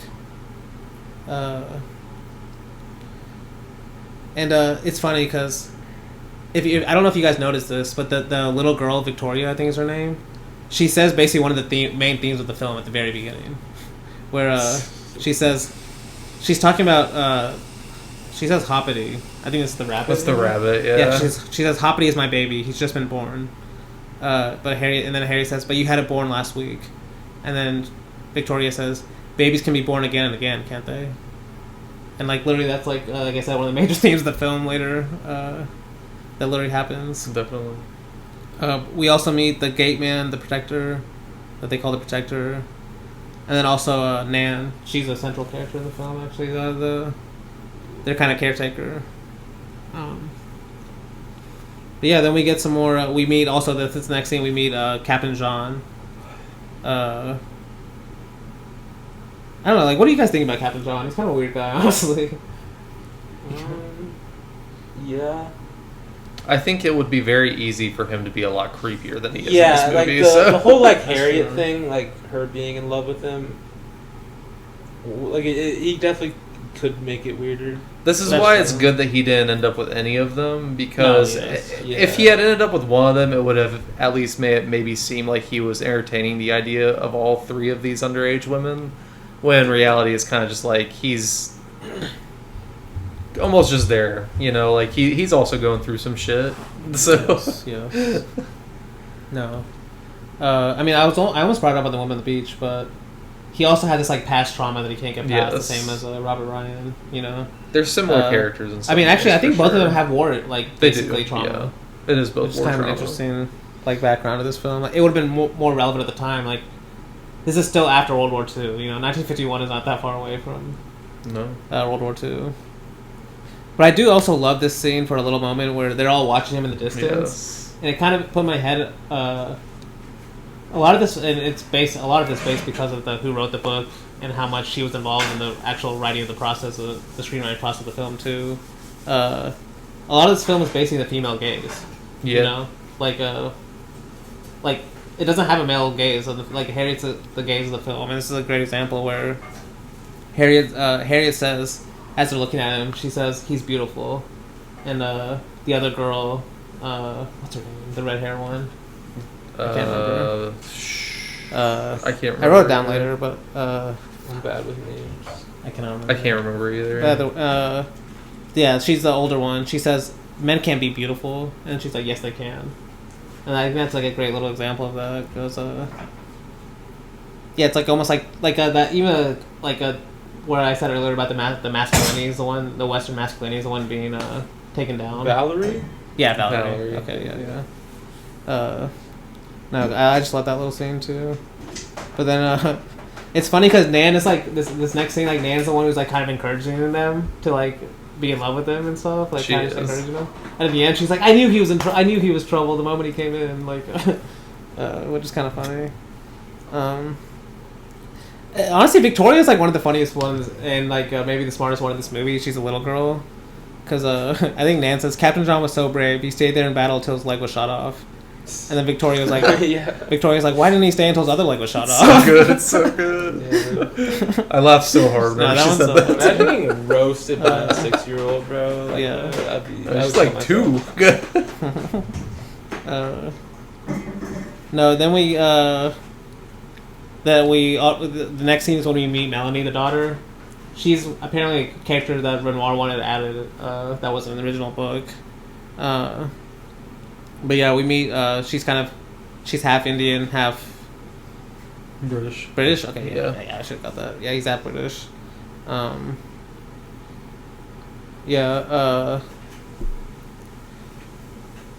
She's just interesting in general. It's very easy to see an entire movie made on her. So yes, no, and apparently like Renoir actually like she was like really smart in real life too, and yeah, like Renoir had a lot of respect for her. But the only thing I have from my scene in this notes because like she's apparently just come back from like college or something. From London, I think. Yeah, exactly. And like so, her father's really happy to meet her, and he says like the most classic Indian line ever, where he's like, "You look well, but you're too thin." Like every time I go back to India, people always say that. Like no matter what, like, "Oh, you're looking too thin," you know, like you should be eating more. He was apparently the real life actress. Was the president of the Theosophical Society Adyar from 1988 until her death in 2013. Damn, for that long? I don't know what Theosophical. I know it's like kind of like a religious like movement of like kind of like integrating multiple religions, but I know they had this like lady that was in charge. I forgot her name. Yeah. What was her name? She probably comes up initially like. She founded it. Yeah. I don't know. I thought you were looking at it, but I'm trying to like. Never mind. We can see. Damn. No, I forgot her name. Anyway, Helena Petrovna Blavatsky. Blavatsky. Yeah, that's the one I was thinking of. Yeah. Often known as Madame Blavatsky. Yes. Actually, we brought her up in a different episode. It might be one of the early experimental. So this is like a cool religion. It's not like cult or anything, right? They got some cult criticism. I honestly don't know too much about it. I know they were trying to be like basically this kind of like combining religions to find a one true religion kind of thing. But it's more philosophical, I think, from what I know about it. But okay, back to the film. We get Diwali, the Diwali, the Festival of Lights. Yeah, there's just some great shots of the lights in the boats and stuff. There's a great shot of a miniature boat, like the boats that are letting out on the water, you know, to celebrate with all the lights on them. And yeah, then we get the. It just cuts to them all now celebrating, I think, the same celebration inside the father's house. And this is where we get, like, the scene of John... Harriet, the one that wants to dance with him. Yeah. But then the second John calls him a little girl, she's like, okay, I don't want to dance anymore. And then she ends up dancing with he ends up dancing with Valerie instead. He calls her a little kitten. Which is also yeah. kind of creepy in a different context.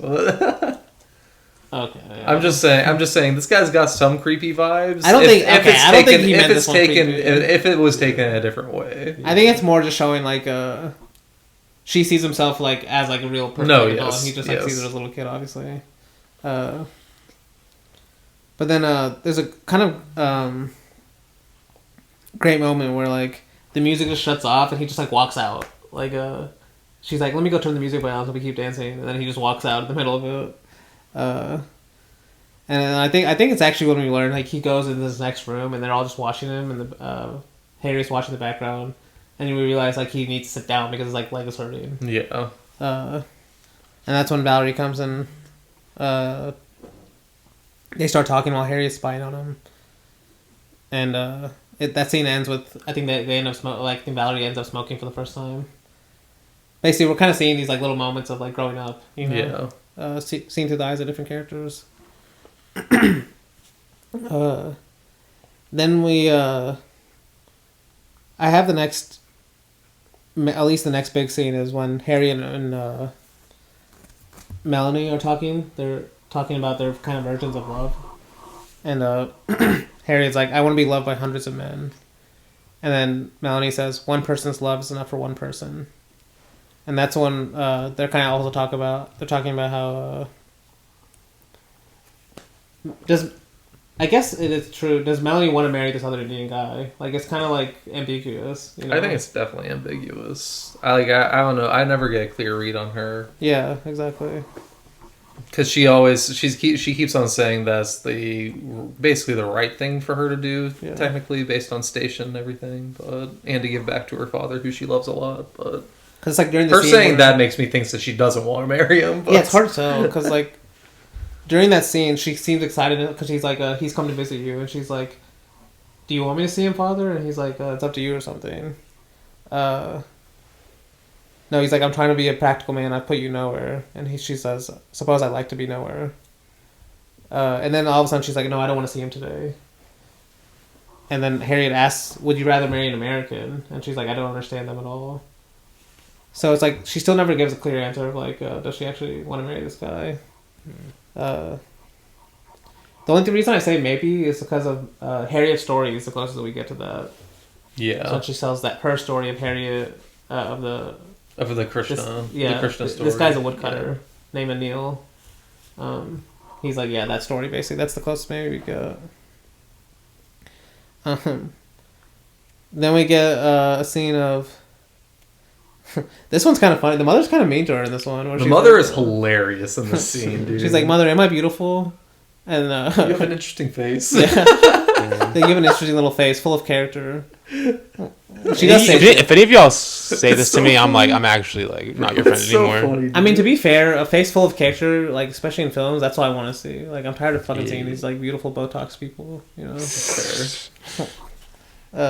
Where are the ugly people? But if you're like a girl asking your mom that, that's probably not. Yeah, it's not the best thing to say to a teenage girl. Because then she asks, "Why should some people be made pretty and some ugly?" And the mother's like, "No one's ugly. When you really look at them, the most surprising people are beautiful." And I just love the scene too because the mom's also just holding a huge rabbit that she's petting. Like, bro, this rabbit is like one of the greatest animals in movies. Like if we do that draft ever, this might be on there. So. I do fucking hoppity, dude. Whenever they have that part, I think it's the Diwali party, and they're making the crowns. The little girl or the boy, maybe it's Boogie. One of them just holding this rabbit that has the crown around its ear, and I'm like, this rabbit has no idea what's going on right now. You can see it in its eyes. It's like, what the fuck is happening? Like, no, it makes me want to get a rabbit. Great character. They look so like if it actually is sitting on your lap like a fat rabbit, like it must be so comfy. Yeah. Don't they like poop everywhere though? Probably. Yeah, like I've heard they're difficult to take care of, but it might be worth it. Can't potty train a rabbit. Oh, you can. Yeah, that's maybe not. No, I doubt it. But people have them in their house, so maybe you can. I want like a cage. I want the rabbit from Alice in Wonderland. This little stopwatch. The animated rabbit. Yeah. Oh, okay. I was like, okay. No. Well, what do you think? I thought you were talking about. I thought you were talking about the Rivette movie for a second. Celine and Julie go boating. I said Alice in Wonderland. I know, but we're talking about Alice in Wonderland in relation to that movie too much. Okay. Interesting. Interesting. I want the rabbit from Alice in Wonderland. Okay. Interesting. Okay, but the next major scene is honestly one of my favorite scenes of the film. At least this kind of dialogue that he has is with the father, the neighbor father talks to Captain John, as he's just like wandering around near the river, where I think Captain John asks him if he meditates or something, and he's like, meditation is hard work. I'm too lazy for the big philosophies, so I invent small ones of my own. And then he says, you see, I'm rich. And then Captain John's like, how rich? And he's like, for you. And he like puts his hands like right next to each other. But he's like, but for me. And then he puts his hands like really wide. And then he says, to have so much, I had to learn not to add but to subtract. And then Captain John says, that's a bit of a paradox, isn't it? And then the other guy says, a paradox can be true. I just love that too, because like it's kind of like basically it reminds me of what I was talking about at the beginning of this episode. Is like this ambiguous aspect of nature, you know, how basic nature shows that paradoxes can be true in a way. But yeah, then we get basically the kind of teasing of Bogey's death with the next scene of the crowd's all watching the snake charmer. Mm-hmm. And it's like some intense the shot reverses we get in this scene of like how intensely Bogey's like watching. But yeah, we get the like Harry is just like wandering around like the back, like the shops and stuff as Bogey. All he can do is watch the cobra. Well, it's because she sees Captain John, so she's following him. Yeah, she starts following him. Yeah. Yeah. No, because like her and Captain John have a interesting scene too, where they're talking. Where like this is what I say, like the film is kind of from her perspective, where she's like, another thing. This also reminds me of the scene in A Day of the Country where they're talking about the caterpillars and stuff, and like the insects, where she says, "I wonder what the other fishes are thinking," and he's like, "Oh, they just go on swimming, wiggling, thinking." And then she says, "No," he's like, they're only fishes though," and she's like, "Oh, but only fishes." And then the narrator intercuts like as they're after they talk, and she's like, "Only fishes, only birds, only girls. I would never understand men, but I guess you have to accept them as they are, and I had decided to conquer him." But yeah, then the next scene is her showing. I mean, this is kind of similar to him showing the painter showing him his paintings in the secret room. Because like she calls this her secret place, and she's like, "This is where I keep my poems," and she gets her poems out, and that's when she like It's funny because he seems like initially really impressed by the poem he's reading, but then like all of a sudden Valerie walks by and he's like, "Okay, I gotta leave now." And that's where like, she stands there like a supervillain in the back. No, yeah, well, you mean when she's watching them? Yeah. Because technically, like I put it in like it's I love this shot too because she's technically in the foreground. Yeah. And she's watching them talk in the background. But it's like she's like her arms behind her back. Like she's like she's pissed. Like she's plotting. Yeah. It's funny what she says too, because like the way he helps her get off the horse, she's like, "Oh, he's helping her like she's a grown-up woman." Yeah. Like,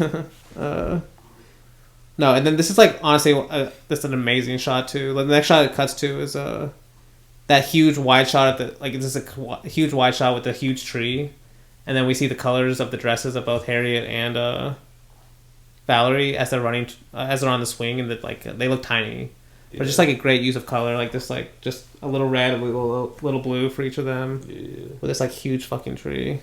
Once again, he loves swings. Love swings. I love a film with a huge tree too. That is true. And then this is where we like also get Valerie as an interesting character as well, because she seems to like enjoy cruelty as well as being in love with this guy. Like it's almost like she can't decide as well, because she's like Harry is like talking about how she likes him. And she's like, "Oh, a man with one leg," and she's like, "You're cruel," and she's like, "I like to be cruel," and then she pauses and she's like, "No, I don't. I like him." But we see later on, like she kind of enjoys being cool to him. You know, like honestly, one of the most brutal scenes is where he falls while they're like playing frisbee or something, and he like the way he falls is like so awkward. Yeah. And I should have mentioned at the beginning, but apparently this actor actually had a leg Oh, really? And He only had leg. one. He only had one leg. Yeah. Damn. He took method acting to the next level. Went to the war and got blown off. Yeah. Then Good there's character. we get some amazing shots of like the kite. the kites as like the men. Oh, wait, another. Yeah, these are amazing. As we get like the kite shots as with the music is also really good in this shot. I mean, if we ever wanted to update the floating through film profile picture, we could just use the shot of the kite floating like really tiny in the sky because it's basically the shot from early summer, but with color. True. That is true. That one has a little different context. I mean, like I said, Ozu is all about just life and death. Though. They're similar shots. And just like the kind of life and death that one, because that one's I think one of their. It's like two older people sitting watching. It is. They're talking about one of their sons. It's a balloon, right? That died in the war. Yeah, it's a balloon. This one's a kite. Yeah, and they're talking about how one of their sons have died in the war and stuff. But I also love this because I don't know if you guys remember the line she says right before it cuts to the kites, where she says, "quote The kite and Captain John, what mingled emotions." And that kind of like relates to like this theme where I was talking about this like the montage effect of the film, of the story clashing with the colors of the film. It's like that's like literally her saying that, literally like that idea of like the kite. We're talking about how beautiful the scene was with just the Captain John, who's the narrative of the story. Yeah. But then we get another scene of this huge is it peepal tree or pipe? I forgot how you say it. But this huge tree. A lot of trunk branch. Yes. Branch? Yes. What would we even call it? Branches. Trunks or branches. What's labyrinth? What's that part of the tree called? Like that's the trunk. That's the trunk still. Oh, the trunk. Okay, yeah. Roots, trunk, Roots, branches. Okay, so leaves. there's a bunch of trunks. What? No, if they're splitting off from the trunk, it's a branch. But from the bottom, it's the roots, right? Yeah, the bottom's the roots. Yes. Anyway, I'm confused, but we'll continue on. Either way, there's still like we can tell Bogey. It's like foreshadowing something because Bogey still won't stop searching for these like snakes. He's kind of he's become obsessed with them. And all I have from this scene is there's this amazing shot of the camera panning. Like this, like it's probably at least 10 seconds where the scene ends with the shot of this camera just panning up this huge tree. Yeah. As like after the gatekeeper comes and tells the Indian boy to run away because he thinks he's being bad influence, I guess. But yeah, then we get some more. Oh shit! This is the scene where she actually reads her poem too. So Harriet actually reads her poem for the first time, and this will come back at the end where she says, "The river runs, the round world spins, dawn and lamplight, midnight, noon, sun follows day, night stars and moon, the day ends, the end begins." And yeah, this is like I'm not saying it because I just said the previous scene how Harriet also had like a great line that kind of describes the film. This is another one where her poem actually just describes what this film is about. That's the line I quoted in my review. I mean, it's a great poem, honestly. I can see why he was impressed. Damn. And we get the next scene of Just more like documentary footage. Type footage. Of like everyone in the river. Yeah, she's also speaking in the voiceover about this too. How basically she wanted to write about poetry for him and stuff. No, the steps is earlier. That's at the beginning. And she's filming like stairs and stuff. Oh, is it this one? Yeah. Maybe you're right. Yeah, the rich steps and the poor steps. Yeah, that's you're right here. Damn, that is the same. That's crazy. Okay, yeah, no, I love that. Yeah.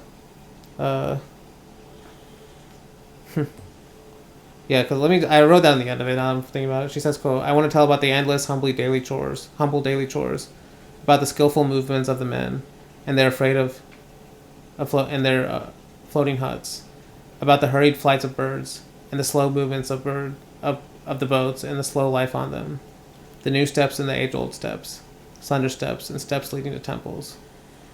But yeah, and the next scene too is where she's telling the story about the girl of the river to Valerie and John that don't seem like they're really listening, honestly. But she tells to me, this is actually another very, at least with the old Indian stories that you see a lot of the times, is in a lot of Indian stories, you get stories within stories. It's like a classic Indian tale thing to do. It's like where one person will be telling a story, and then in that story, the character will tell a story. Like, and sometimes they'll go multiple Inception. layers. Yeah. But better. Okay. But better. Okay, but yeah. Yeah, because this is the scene where we get the dance scene, too. Where, like, she's telling the story how Radha and Krishna get married. Yeah. And, how Krishna had come down as this boy, Anil. And she also, this is another example of her calling a man beautiful, where she says, he was so beautiful, she thought he was the Lord Krishna come down to earth. And then we finally get the wedding scene that she describes of Lord Krishna married to Lady Radha. And that's when we get this dance scene. And I don't know if you guys remember dancing that this really reminds me of. The Satyajit Ray film. The Music Room. Yeah. Where we get that long dance scene too. Like, this one is a long one too. I don't think I remember the one in that one. It's whenever they're playing the music for the dancer. For one of the Oh, dancers. wait, actually, no, I do remember it now. It's like this, like... It's whenever the businessman is like trying to make his move on the guy, and the guy shuts him down. It's like, This This one's like, no, he basically spends all this money on this one. The way she, like, is moving, though, is kind of crazy. Yeah, no, it is... And I just love, like, just this still camera just showing her... Yeah. Basically no reverse shots, I think, for the whole dance. Maybe one, but I don't remember it. We do get kind of like a little cinematic effect from Renoir when he like overlays the Krishna picture over her while she's dancing. Mm-hmm. Yeah, but then yeah, and then because I forgot to say when she starts the story, she starts it as a woman went to go to the river. And I think they say something about like, oh yeah, the mother's offering the daughter as an offering or something. They're offering prayers, and then she ends the story after the dance as, and then this young wife took her child to the river, and the cycle started again or something. Well, she said something like that, and then she was like, "How do you spell conclusion?" Yes, that's what. Because then I love what Valerie says too. Because Valerie's like, I thought you said it was about Krishna. It's about any little girl. And then Harriet's like, how do you spell conclusion? And John's like, why not put the end? And Valerie's like, it isn't the end. It's endless. It begins all over again with the new baby. That's like two different characters saying like the exact theme of the film in different ways. And then this is where we see another kind of like right after this. You're like, damn, Valerie just made a really good point. She does like the cruelest thing she does in the film, where she takes Harriet's diary and just starts reading it out loud. It's like it's another thing. It's like literally right after too. He like Renoir won't let you get too sentimental about anything, honestly. But then she starts reading from his diary about how like she says about him, his face is like Anthony that made Cleopatra die. His face is like a sensitive plant or something. And then so Harriet runs away, and even John's like that was cool. Damn, that was like was cool. Like, I didn't think you were like this. Yeah, I didn't think of you. And she's like, I don't care what you think of me. Yeah. And that's when they start. Oh, she's like, let's go play this ring game or whatever. Just right after that, let's go play this ring game. Well, because I think she means to like embarrass him. Oh. Because the way she makes him fall at the end. Oh. Okay, yeah. I think that's how I get from it. Like, it's never said out loud, but that's what I took away from it. Because yeah, because like he just gets so mad after he falls. It's like it's just such an awkward fall too. Like it is, the way his like leg bends. Like because I rewatched it and it's like the throw's not even that bad. Like that's kind of your bad, man. Like, I actually did laugh when he fell. I'm not gonna lie. Valerie. I don't know if that makes me like a bad person. You're the Valerie at this film. You're the Valerie. The way he fell is kind of funny. Like just people falling in general. All right, cruelty. You enjoy the cruelty. He also is British, I guess, so that does make it funnier. Okay, so then the next scene is like the family's all sitting on the balcony together, and one of the first thing Harriet says is, "Now I know why Cleopatra killed herself." about this scene, which is It's like, girl, so calm funny. down. Yeah, exactly. It's like typical preteen. Girl being dramatic. Preteen angst. Because the mother even says they're behaving like tragedy queens in love. And this one, the father's like, having this typical kind of like, like what are they going to be like when they're older, when they have like men flying around like mosquitoes. And then Nan, see, that's why I say like Nan's kind of an instigator in a way too, because she's like, if I were you, I would take flowers to a man that was just. If a man was sick, I would take flowers to him, and they're both like, that's when they get. That's a great idea. But yeah, then we get a third scene. I'm like even watching this, I'm like, oh, is this the scene where Bogey dies? Because we get a third scene of him being like playing this time he's actually using the flute. Yeah. And Harriet comes and is like, don't do that. Like, go tell Dad that there's a cobra. I don't have time because I have to go give these flowers. I do something extremely important and give these flowers to Captain John. But obviously that's kind of like, another tease of what's coming.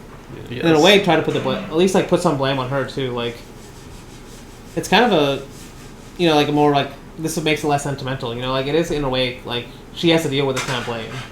Yes. Because she could have done something about it. But then we get this leads to basically the flower scene where all three of them kind of offer their flowers, but it starts with Captain John and Melanie talk to each other, and this is the scene where you're like, oh wait, actually are they gonna end together? Like maybe, and he's basically like,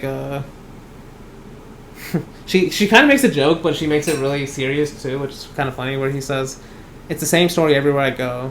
I spoil everything. I can't seem to help it. I'm a stranger." You know what that means? He's like, I want to be a normal man in any country. And she says, where will you find a country with one-legged men? Basically, like, making her, like, just matter-of-factly saying, like, but you're not normal. You have one leg. Like, you can't be depressed about that. Like, that's what life is, for you.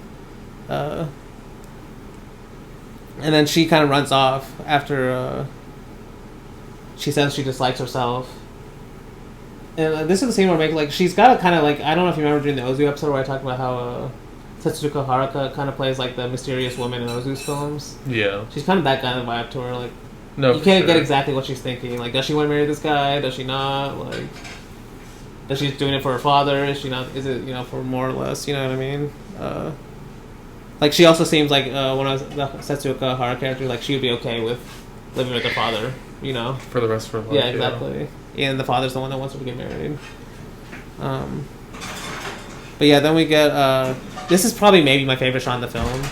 This kind of like it's like a 3-layered in-depth shot of Valerie's in the extreme foreground, like watching over the wall what Captain John and Melanie are doing, and then in the midground we see Harriet behind this like shrub or something. She's also watching. Yeah, and in the very back we see Melanie with Captain John like walking off in the background together.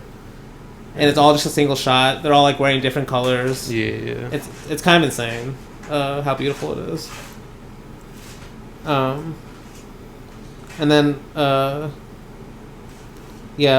think I forgot who gives. Well, Melanie runs away into the forest, and then Valerie's the one that finds Captain John first. Okay. Because Harriet and Valerie are basically having a race to find him first now. And then during that scene, too, is when the narrator comes in and kind of detaches us from the story, because she says, I was caught in unexpected intrigue, but my adolescent pride would not let me turn back. The magic of the moment absorbed Valerie, too. Only Melanie resisted, for an Indian girl knows the seriousness of love. When she gives her heart, it's forever. And then that's when we see, because Melanie's wearing, like, this red and yellow sari. Because he's also doing this with the music too. We first see Melanie with the Indian dress, and it's playing more Indian background music. Yeah. Then when Valerie and Harriet approach, he changes the scene to Western classical music, right when they come in. Yeah. And that's when we see John and Valerie kiss for the first time. And then after they kiss, she starts crying. And he said, and he thinks she's crying because of him, and she says, I'm not crying because you're going. I'm crying because it is going. And then he says, it. What's it? And then she says, this, being together in the garden, all of us happy. and you here with us. I didn't want it to change, and it's changed. I didn't want it to end, and it's gone. It was like something in a dream. Now you've made it real. And then because it's a close up, then the camera cuts to a wide shot now of her like with the. It goes back into or does it? Yeah, move like it like moves background? back. Yes. into Okay. Yeah. the wide shot. Even better. Yeah. It does. Yeah. She says. Basically, I don't know if you guys remember this when I mentioned on the Vertigo episode, how like he was like throughout the film he uses like tracking shots or dolly shots into people. Yeah. To show like you going into the dream, and then when the dream kind of breaks during the necklace scene, Yeah. the camera tracks back for the first time. Yeah. It's like a very similar moment to this, where like basically you're ending the dream she's talking about, as the camera kind of tracks back, instead of like staying in the close up. I thought that was really interesting. It's also a gorgeous shot too, with the actual background. Where is she standing? But then we get a scene of Harriet and her mother, and this is another example. I'm like, I can't tell if Harriet actually agrees with what her mother's saying, because her mother's being the one who's like really conservative here. She's like, women are here to have babies, basically, and she says, "I wish I could be a cabin boy that could run away to sea. I wanted to be an explorer. I hate bodies." Yeah. It's like, it's like, yeah, there's like another kind of disagreement of life, between what your mother wants you to do and like almost like kind of a foreshadow of like basically women getting more opportunities in this kind of era, or like at least starting to anyway. Yeah. And yeah, so then we get this is where we get the napping the montage. death scene. The what? The napping montage. Napping montage. Napping montage. Napping montage. Is that right after this? Pretty sure. I mean, it's right before Boogie dies, or Bogey dies. Yeah, that's where we are. Because he waits for everyone to fall asleep, essentially. And Okay. then he goes It's on. like it's just all the characters that like. It's so good, and they're all napping. Also, the bunny's there. He's actually not napping though. He's not. He's awake. Damn, I didn't write the napping part down. You remembered it though. It's like one of the best scenes in the movie. Like, Because what I remember is like the next part of the scene is where the boy comes and takes Harriet away. yeah. No dialogue, doesn't say anything, just takes her to the body. It's almost like he doesn't know how to react except for just show her the body. Yeah. And it's kind of crazy, like I said, this kind of detachment that he has, because Harriet, there's like this long walk of her actually walking into the park, and then the camera just quickly pans to the body, and that's boom, dead child. Exactly. Like if you showed it in a different kind of context, you could like do like loud music. Yeah. This is obviously a huge dramatic moment for Slow-mo. her. Like imagine just walking into the scene. Like Drops to her knee. definitely a lot more screaming and stuff. Yeah. You could definitely prolong the scene a lot more to play out the drama. But that ends the scene. Then it cuts to a wide shot of the funeral procession. Not even a close up really. Yeah. Well, actually, first it does show the. No, that's right. And this is kind of another, because I know I mentioned the colonial kind of aspect too, but another example of what you said of how, in a way, he deserves to die. Yeah. And Raymond Durgnat says, this death reveals the childlike innocence and a natural form of hubris, which I thought was interesting. Of like, Definitely. it's still natural, but it's like this natural form of pride that especially in nature, like people, you would die like this, like if you don't know if you're too prideful, of like how you deal with nature. This is how many humans died before we figured out we shouldn't do this. Exactly. Yeah, that's why I think like these dark scenes are really important to the film and how they treat them as well. Where it's like, that's where we get the kind of like life goes on view. Where it doesn't treat the scene itself too dramatically. And he even makes this point. Actually, this is Leo Braudy. He makes this point where he says this scene basically is not actually about the event in itself. It's more just to show that this is part of the passage to adulthood for the three girls in the film, in which birth, death, and life, and love all must play a part, which I think is a really good point too. And yeah, we get the scene of the father, the neighbor father, like drinking after the funeral, where he's talking about how basically this world is really made for children, and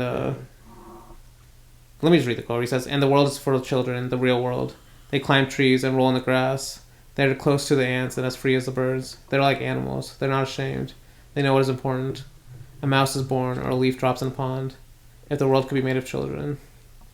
Because he talks about that earlier in that scene. He's talking about, that quote. He's talking about how basically now we send children off to die in wars instead, you know. But then we get another scene with dinner with Harriet, the mother, and this is where it's kind of it is a sad scene because like the parents are trying to like basically be brave for the kids when Harriet's like, we're just pretending as if nothing happened. She's like, we go on as if nothing happened, and the mother's like, no, we don't. All we have to do is to go on. Basically, like it's not like as if nothing happened, but we have to go on. You know, like it's another part of the theme of this film. But then as soon as she leaves, the mother just like breaks down crying, like showing like, you know, there's still both sides of her. You know, it's not just like she's a robot or something. Yeah. But then we get this is actually when Harriet starts off. This is like her suicide scene, basically. Yeah. Where so this is another great, more of these wide shots from behind of her just walking down to the river. Like that's why it's like the fact that she's committing suicide, he's still filming it like a documentary. You know, like there's some amazing shots of like the boats on near the water as they're all like lined up in like the nightlight. You know, I just love some of these shots too. Like the campfire shot. Yeah, that shot's insane. Exactly. The little light coming from inside the boat, you can see. Yes. It's like so cool. Yeah. No, it's like it's not treated like this is a suicide dramatic scene. You know, it's like. Yeah, it's more like for the documentary, like how gorgeous the shots look. Captain John just walks on in. Well, at first she says she does get saved by the fishermen. They're the ones that pull her out of the water. Yeah. See, that's why it skips all the dramatic parts of like her being saved. It's like barely a suicide scene too. Yeah. You know? There's like no drama in it, and it's like, oops, I took a dip in the water. Yeah. But then this is where you could say maybe Captain John kind of makes. He's not a terrible person. Where he actually talks to her on the boat after. Yeah. Where he's like, okay, at least he's like kind of being like a nice guy to her now. Where she says, people like you don't just lie down and die. And then she's like, then what will I do again? And he says, you'll begin again. You know what I think? I think that with everything that happens with you, with every person you meet, who is important to you, you either die a little bit or are born. Someone said something like that to me once. And this is what Harriet says. She says, someone said something like that to me once. It must have been something very wise. Someone very wise. And then she pauses and she's like, oh, I remember. It was little Victoria. Yeah. The smart one? Yeah, no, I love that too. Like, even she's acknowledging the idea that Victoria is like the smart one in the film. But now that I mention it, this is also written from a detached perspective. You know, like the novelist years later writing about her own life. And then it cuts to maybe I've said this a few times, but this is a gorgeous shot, and this one they might have done some, you know, painting of the nature itself, where it cuts to she's like, now it was spring, where it introduces spring, and it just cuts to this like shot of like this tree with, I think it must be apples or something, I don't know. I know there's red in it, but like is this the shot of the tree? Like at first I was like, it's like red and orange. I'm like, this is fucking any crazy. On it. It's just flowers. It's like flowers. Okay, just flowers. Yeah, okay, yeah, it's this one. Yeah, no, because I saw this shot, I was like, fucking hell. Yeah, look how much red that is. Is that real? Like I literally, and it has that kind of like is it real? Like that dreamy haze to it too. Yeah. You know? Like you almost do kind of want to eat it. Yeah. Because this is where this is like basically the end of the film where we get this amazing goddamn, this is a gorgeous shot of this tree. But then this is where they kind of move on from Captain John as well, you know, because we've learned that Captain John's moved away. Wait, is this the whenever they're like throwing dye in everyone's faces? Also, is that how the scene? Maybe. Yeah, I don't know because like I just saw the picture of the guy it's like right Holy. There. It's called Holy. To the festival of like where they colors or something. I know. Because this thing. I'm sorry, there are some amazing moments of just pure comedy in this that I feel like maybe aren't even supposed to be played as comedy. Because whenever this like, I think he's the mailman is walking to their house, he's like talking to this one guy. They're like touching each other's faces to pay him red, and as he's like walking away, a bunch of kids just literally come and just chuck like this colored powder in his face, and he just stands there and pauses for like a second and go like, and I'm just like, this is comedy. They tell him to do this, like. No, that's part of the festival where you're just supposed to throw colors at everyone. Like I'm staying my ass inside, locking all the doors. That's what they did, basically. White people, they weren't a part of the festival. I mean, that is true. Actually. Because their guardian or whatever literally as they're like walking up to the house, he's like shooing them away, like get away. Damn, I didn't even notice that. No, because this is what really this scene made me really think of How Green Was My Valley, because like that one has a death of the mother. Yeah. And then it cuts to like, but then a baby was born. You know, and this scene's the same way. Like Captain John's moved away. But they're more excited about the baby that's about to be born. You know, they're waiting for the baby to be born. And that's because the way this happens too is they're waiting on the steps. They're like, the father tells them, "Hey, Captain John sent a letter for all three of you." We see all three of them open their letters, and all three of them, like, I think it's a close up of all three of them separately, where they look up, and all they do is like look up with their own kind of facial reactions to what they've just read.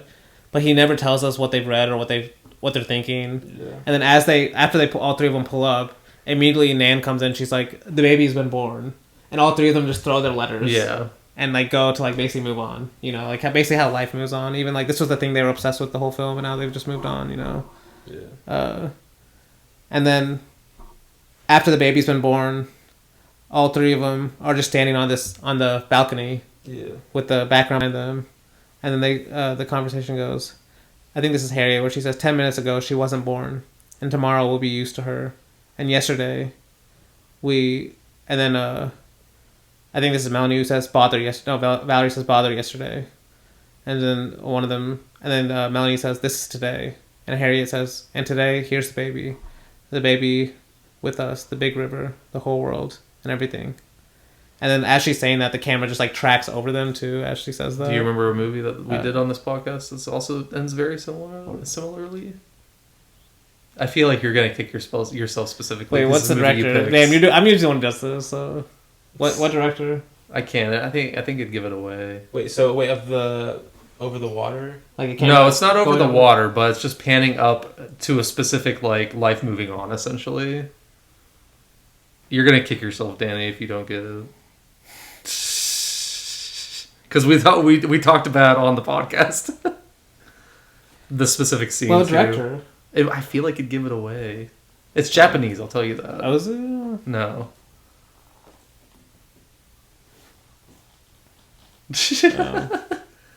All right, you gotta tell me. Or just like direct. Give it the director. Mizuguchi. Oh wait, you get some? Yeah. With the end. Oh yeah, yes, yeah. Almost the exact same. Near the grave or something. She's like taking. Yeah, because it just like goes up and you see the farm still really and people like plowing. Like, I like it's so good because it reminded me almost like exactly the same. Yes. I think it came out the same year too, right? No, because I said track, but it's basically a crane shot that goes over them. Yeah. No, it's amazing. Oh, this came out you guys came out 2 years later actually. And basically to end this film, I want to read I've mentioned Rivette a lot, so let me read his first, where he says, quote, 3 boats, 3 young girls simultaneously reach the central point where all contradictions cancel each other out, where death and birth, giving and refusing, possessing and taking away, have the same value and same meaning. He who forgets himself finds himself. He who gives in triumphs. Harriet's adventure is the story of a death, which is also a birth, that is, a metamorphosis of an avatar. Thus the woodcutter becomes God. Krishna becomes the woodcutter. This film, so rich in metaphor, is ultimately about metaphor itself, or absolute knowledge. And then I read this quote last week, but I'm going to read it again. It's this one from Deleuze, where he says, quote, in pessimistic moments, Renoir is doubtful that there can be a winner. And he points out the rules of the game in A Day in the Country. But then he says, but following his temperament, Renoir bets on a win. Something takes shape inside the crystal, which will succeed in leaving through the crack and spreading freely. It will be the case with Harriet in the grandiose film The River, where the children, sheltered in a kind of crystal or Hindu pavilion, try roles, some of which take a tragic turn, as a result of which the younger brother dies tragically, but in which the girl will serve her apprenticeship until she finds it in the powerful will for life, which becomes identified with the river and joins it again on the outside.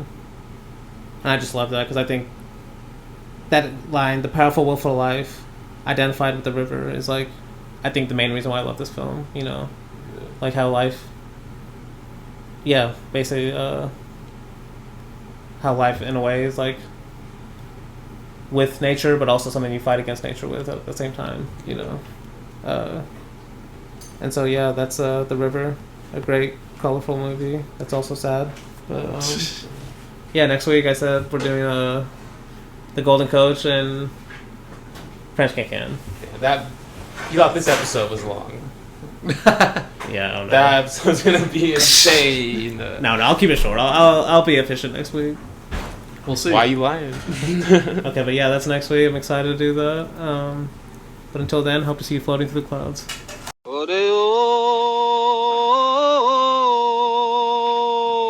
ওই দেখা যায় গাঙের বাঁকে সোনার Baluchar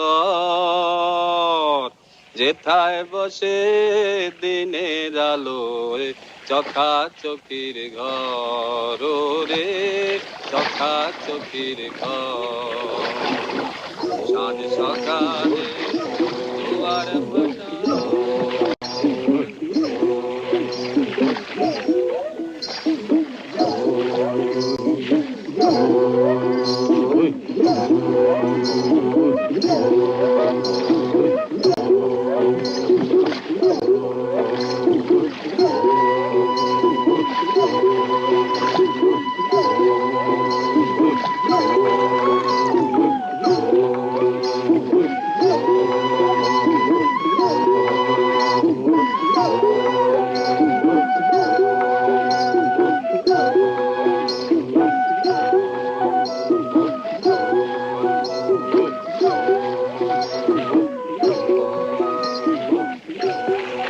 It was one of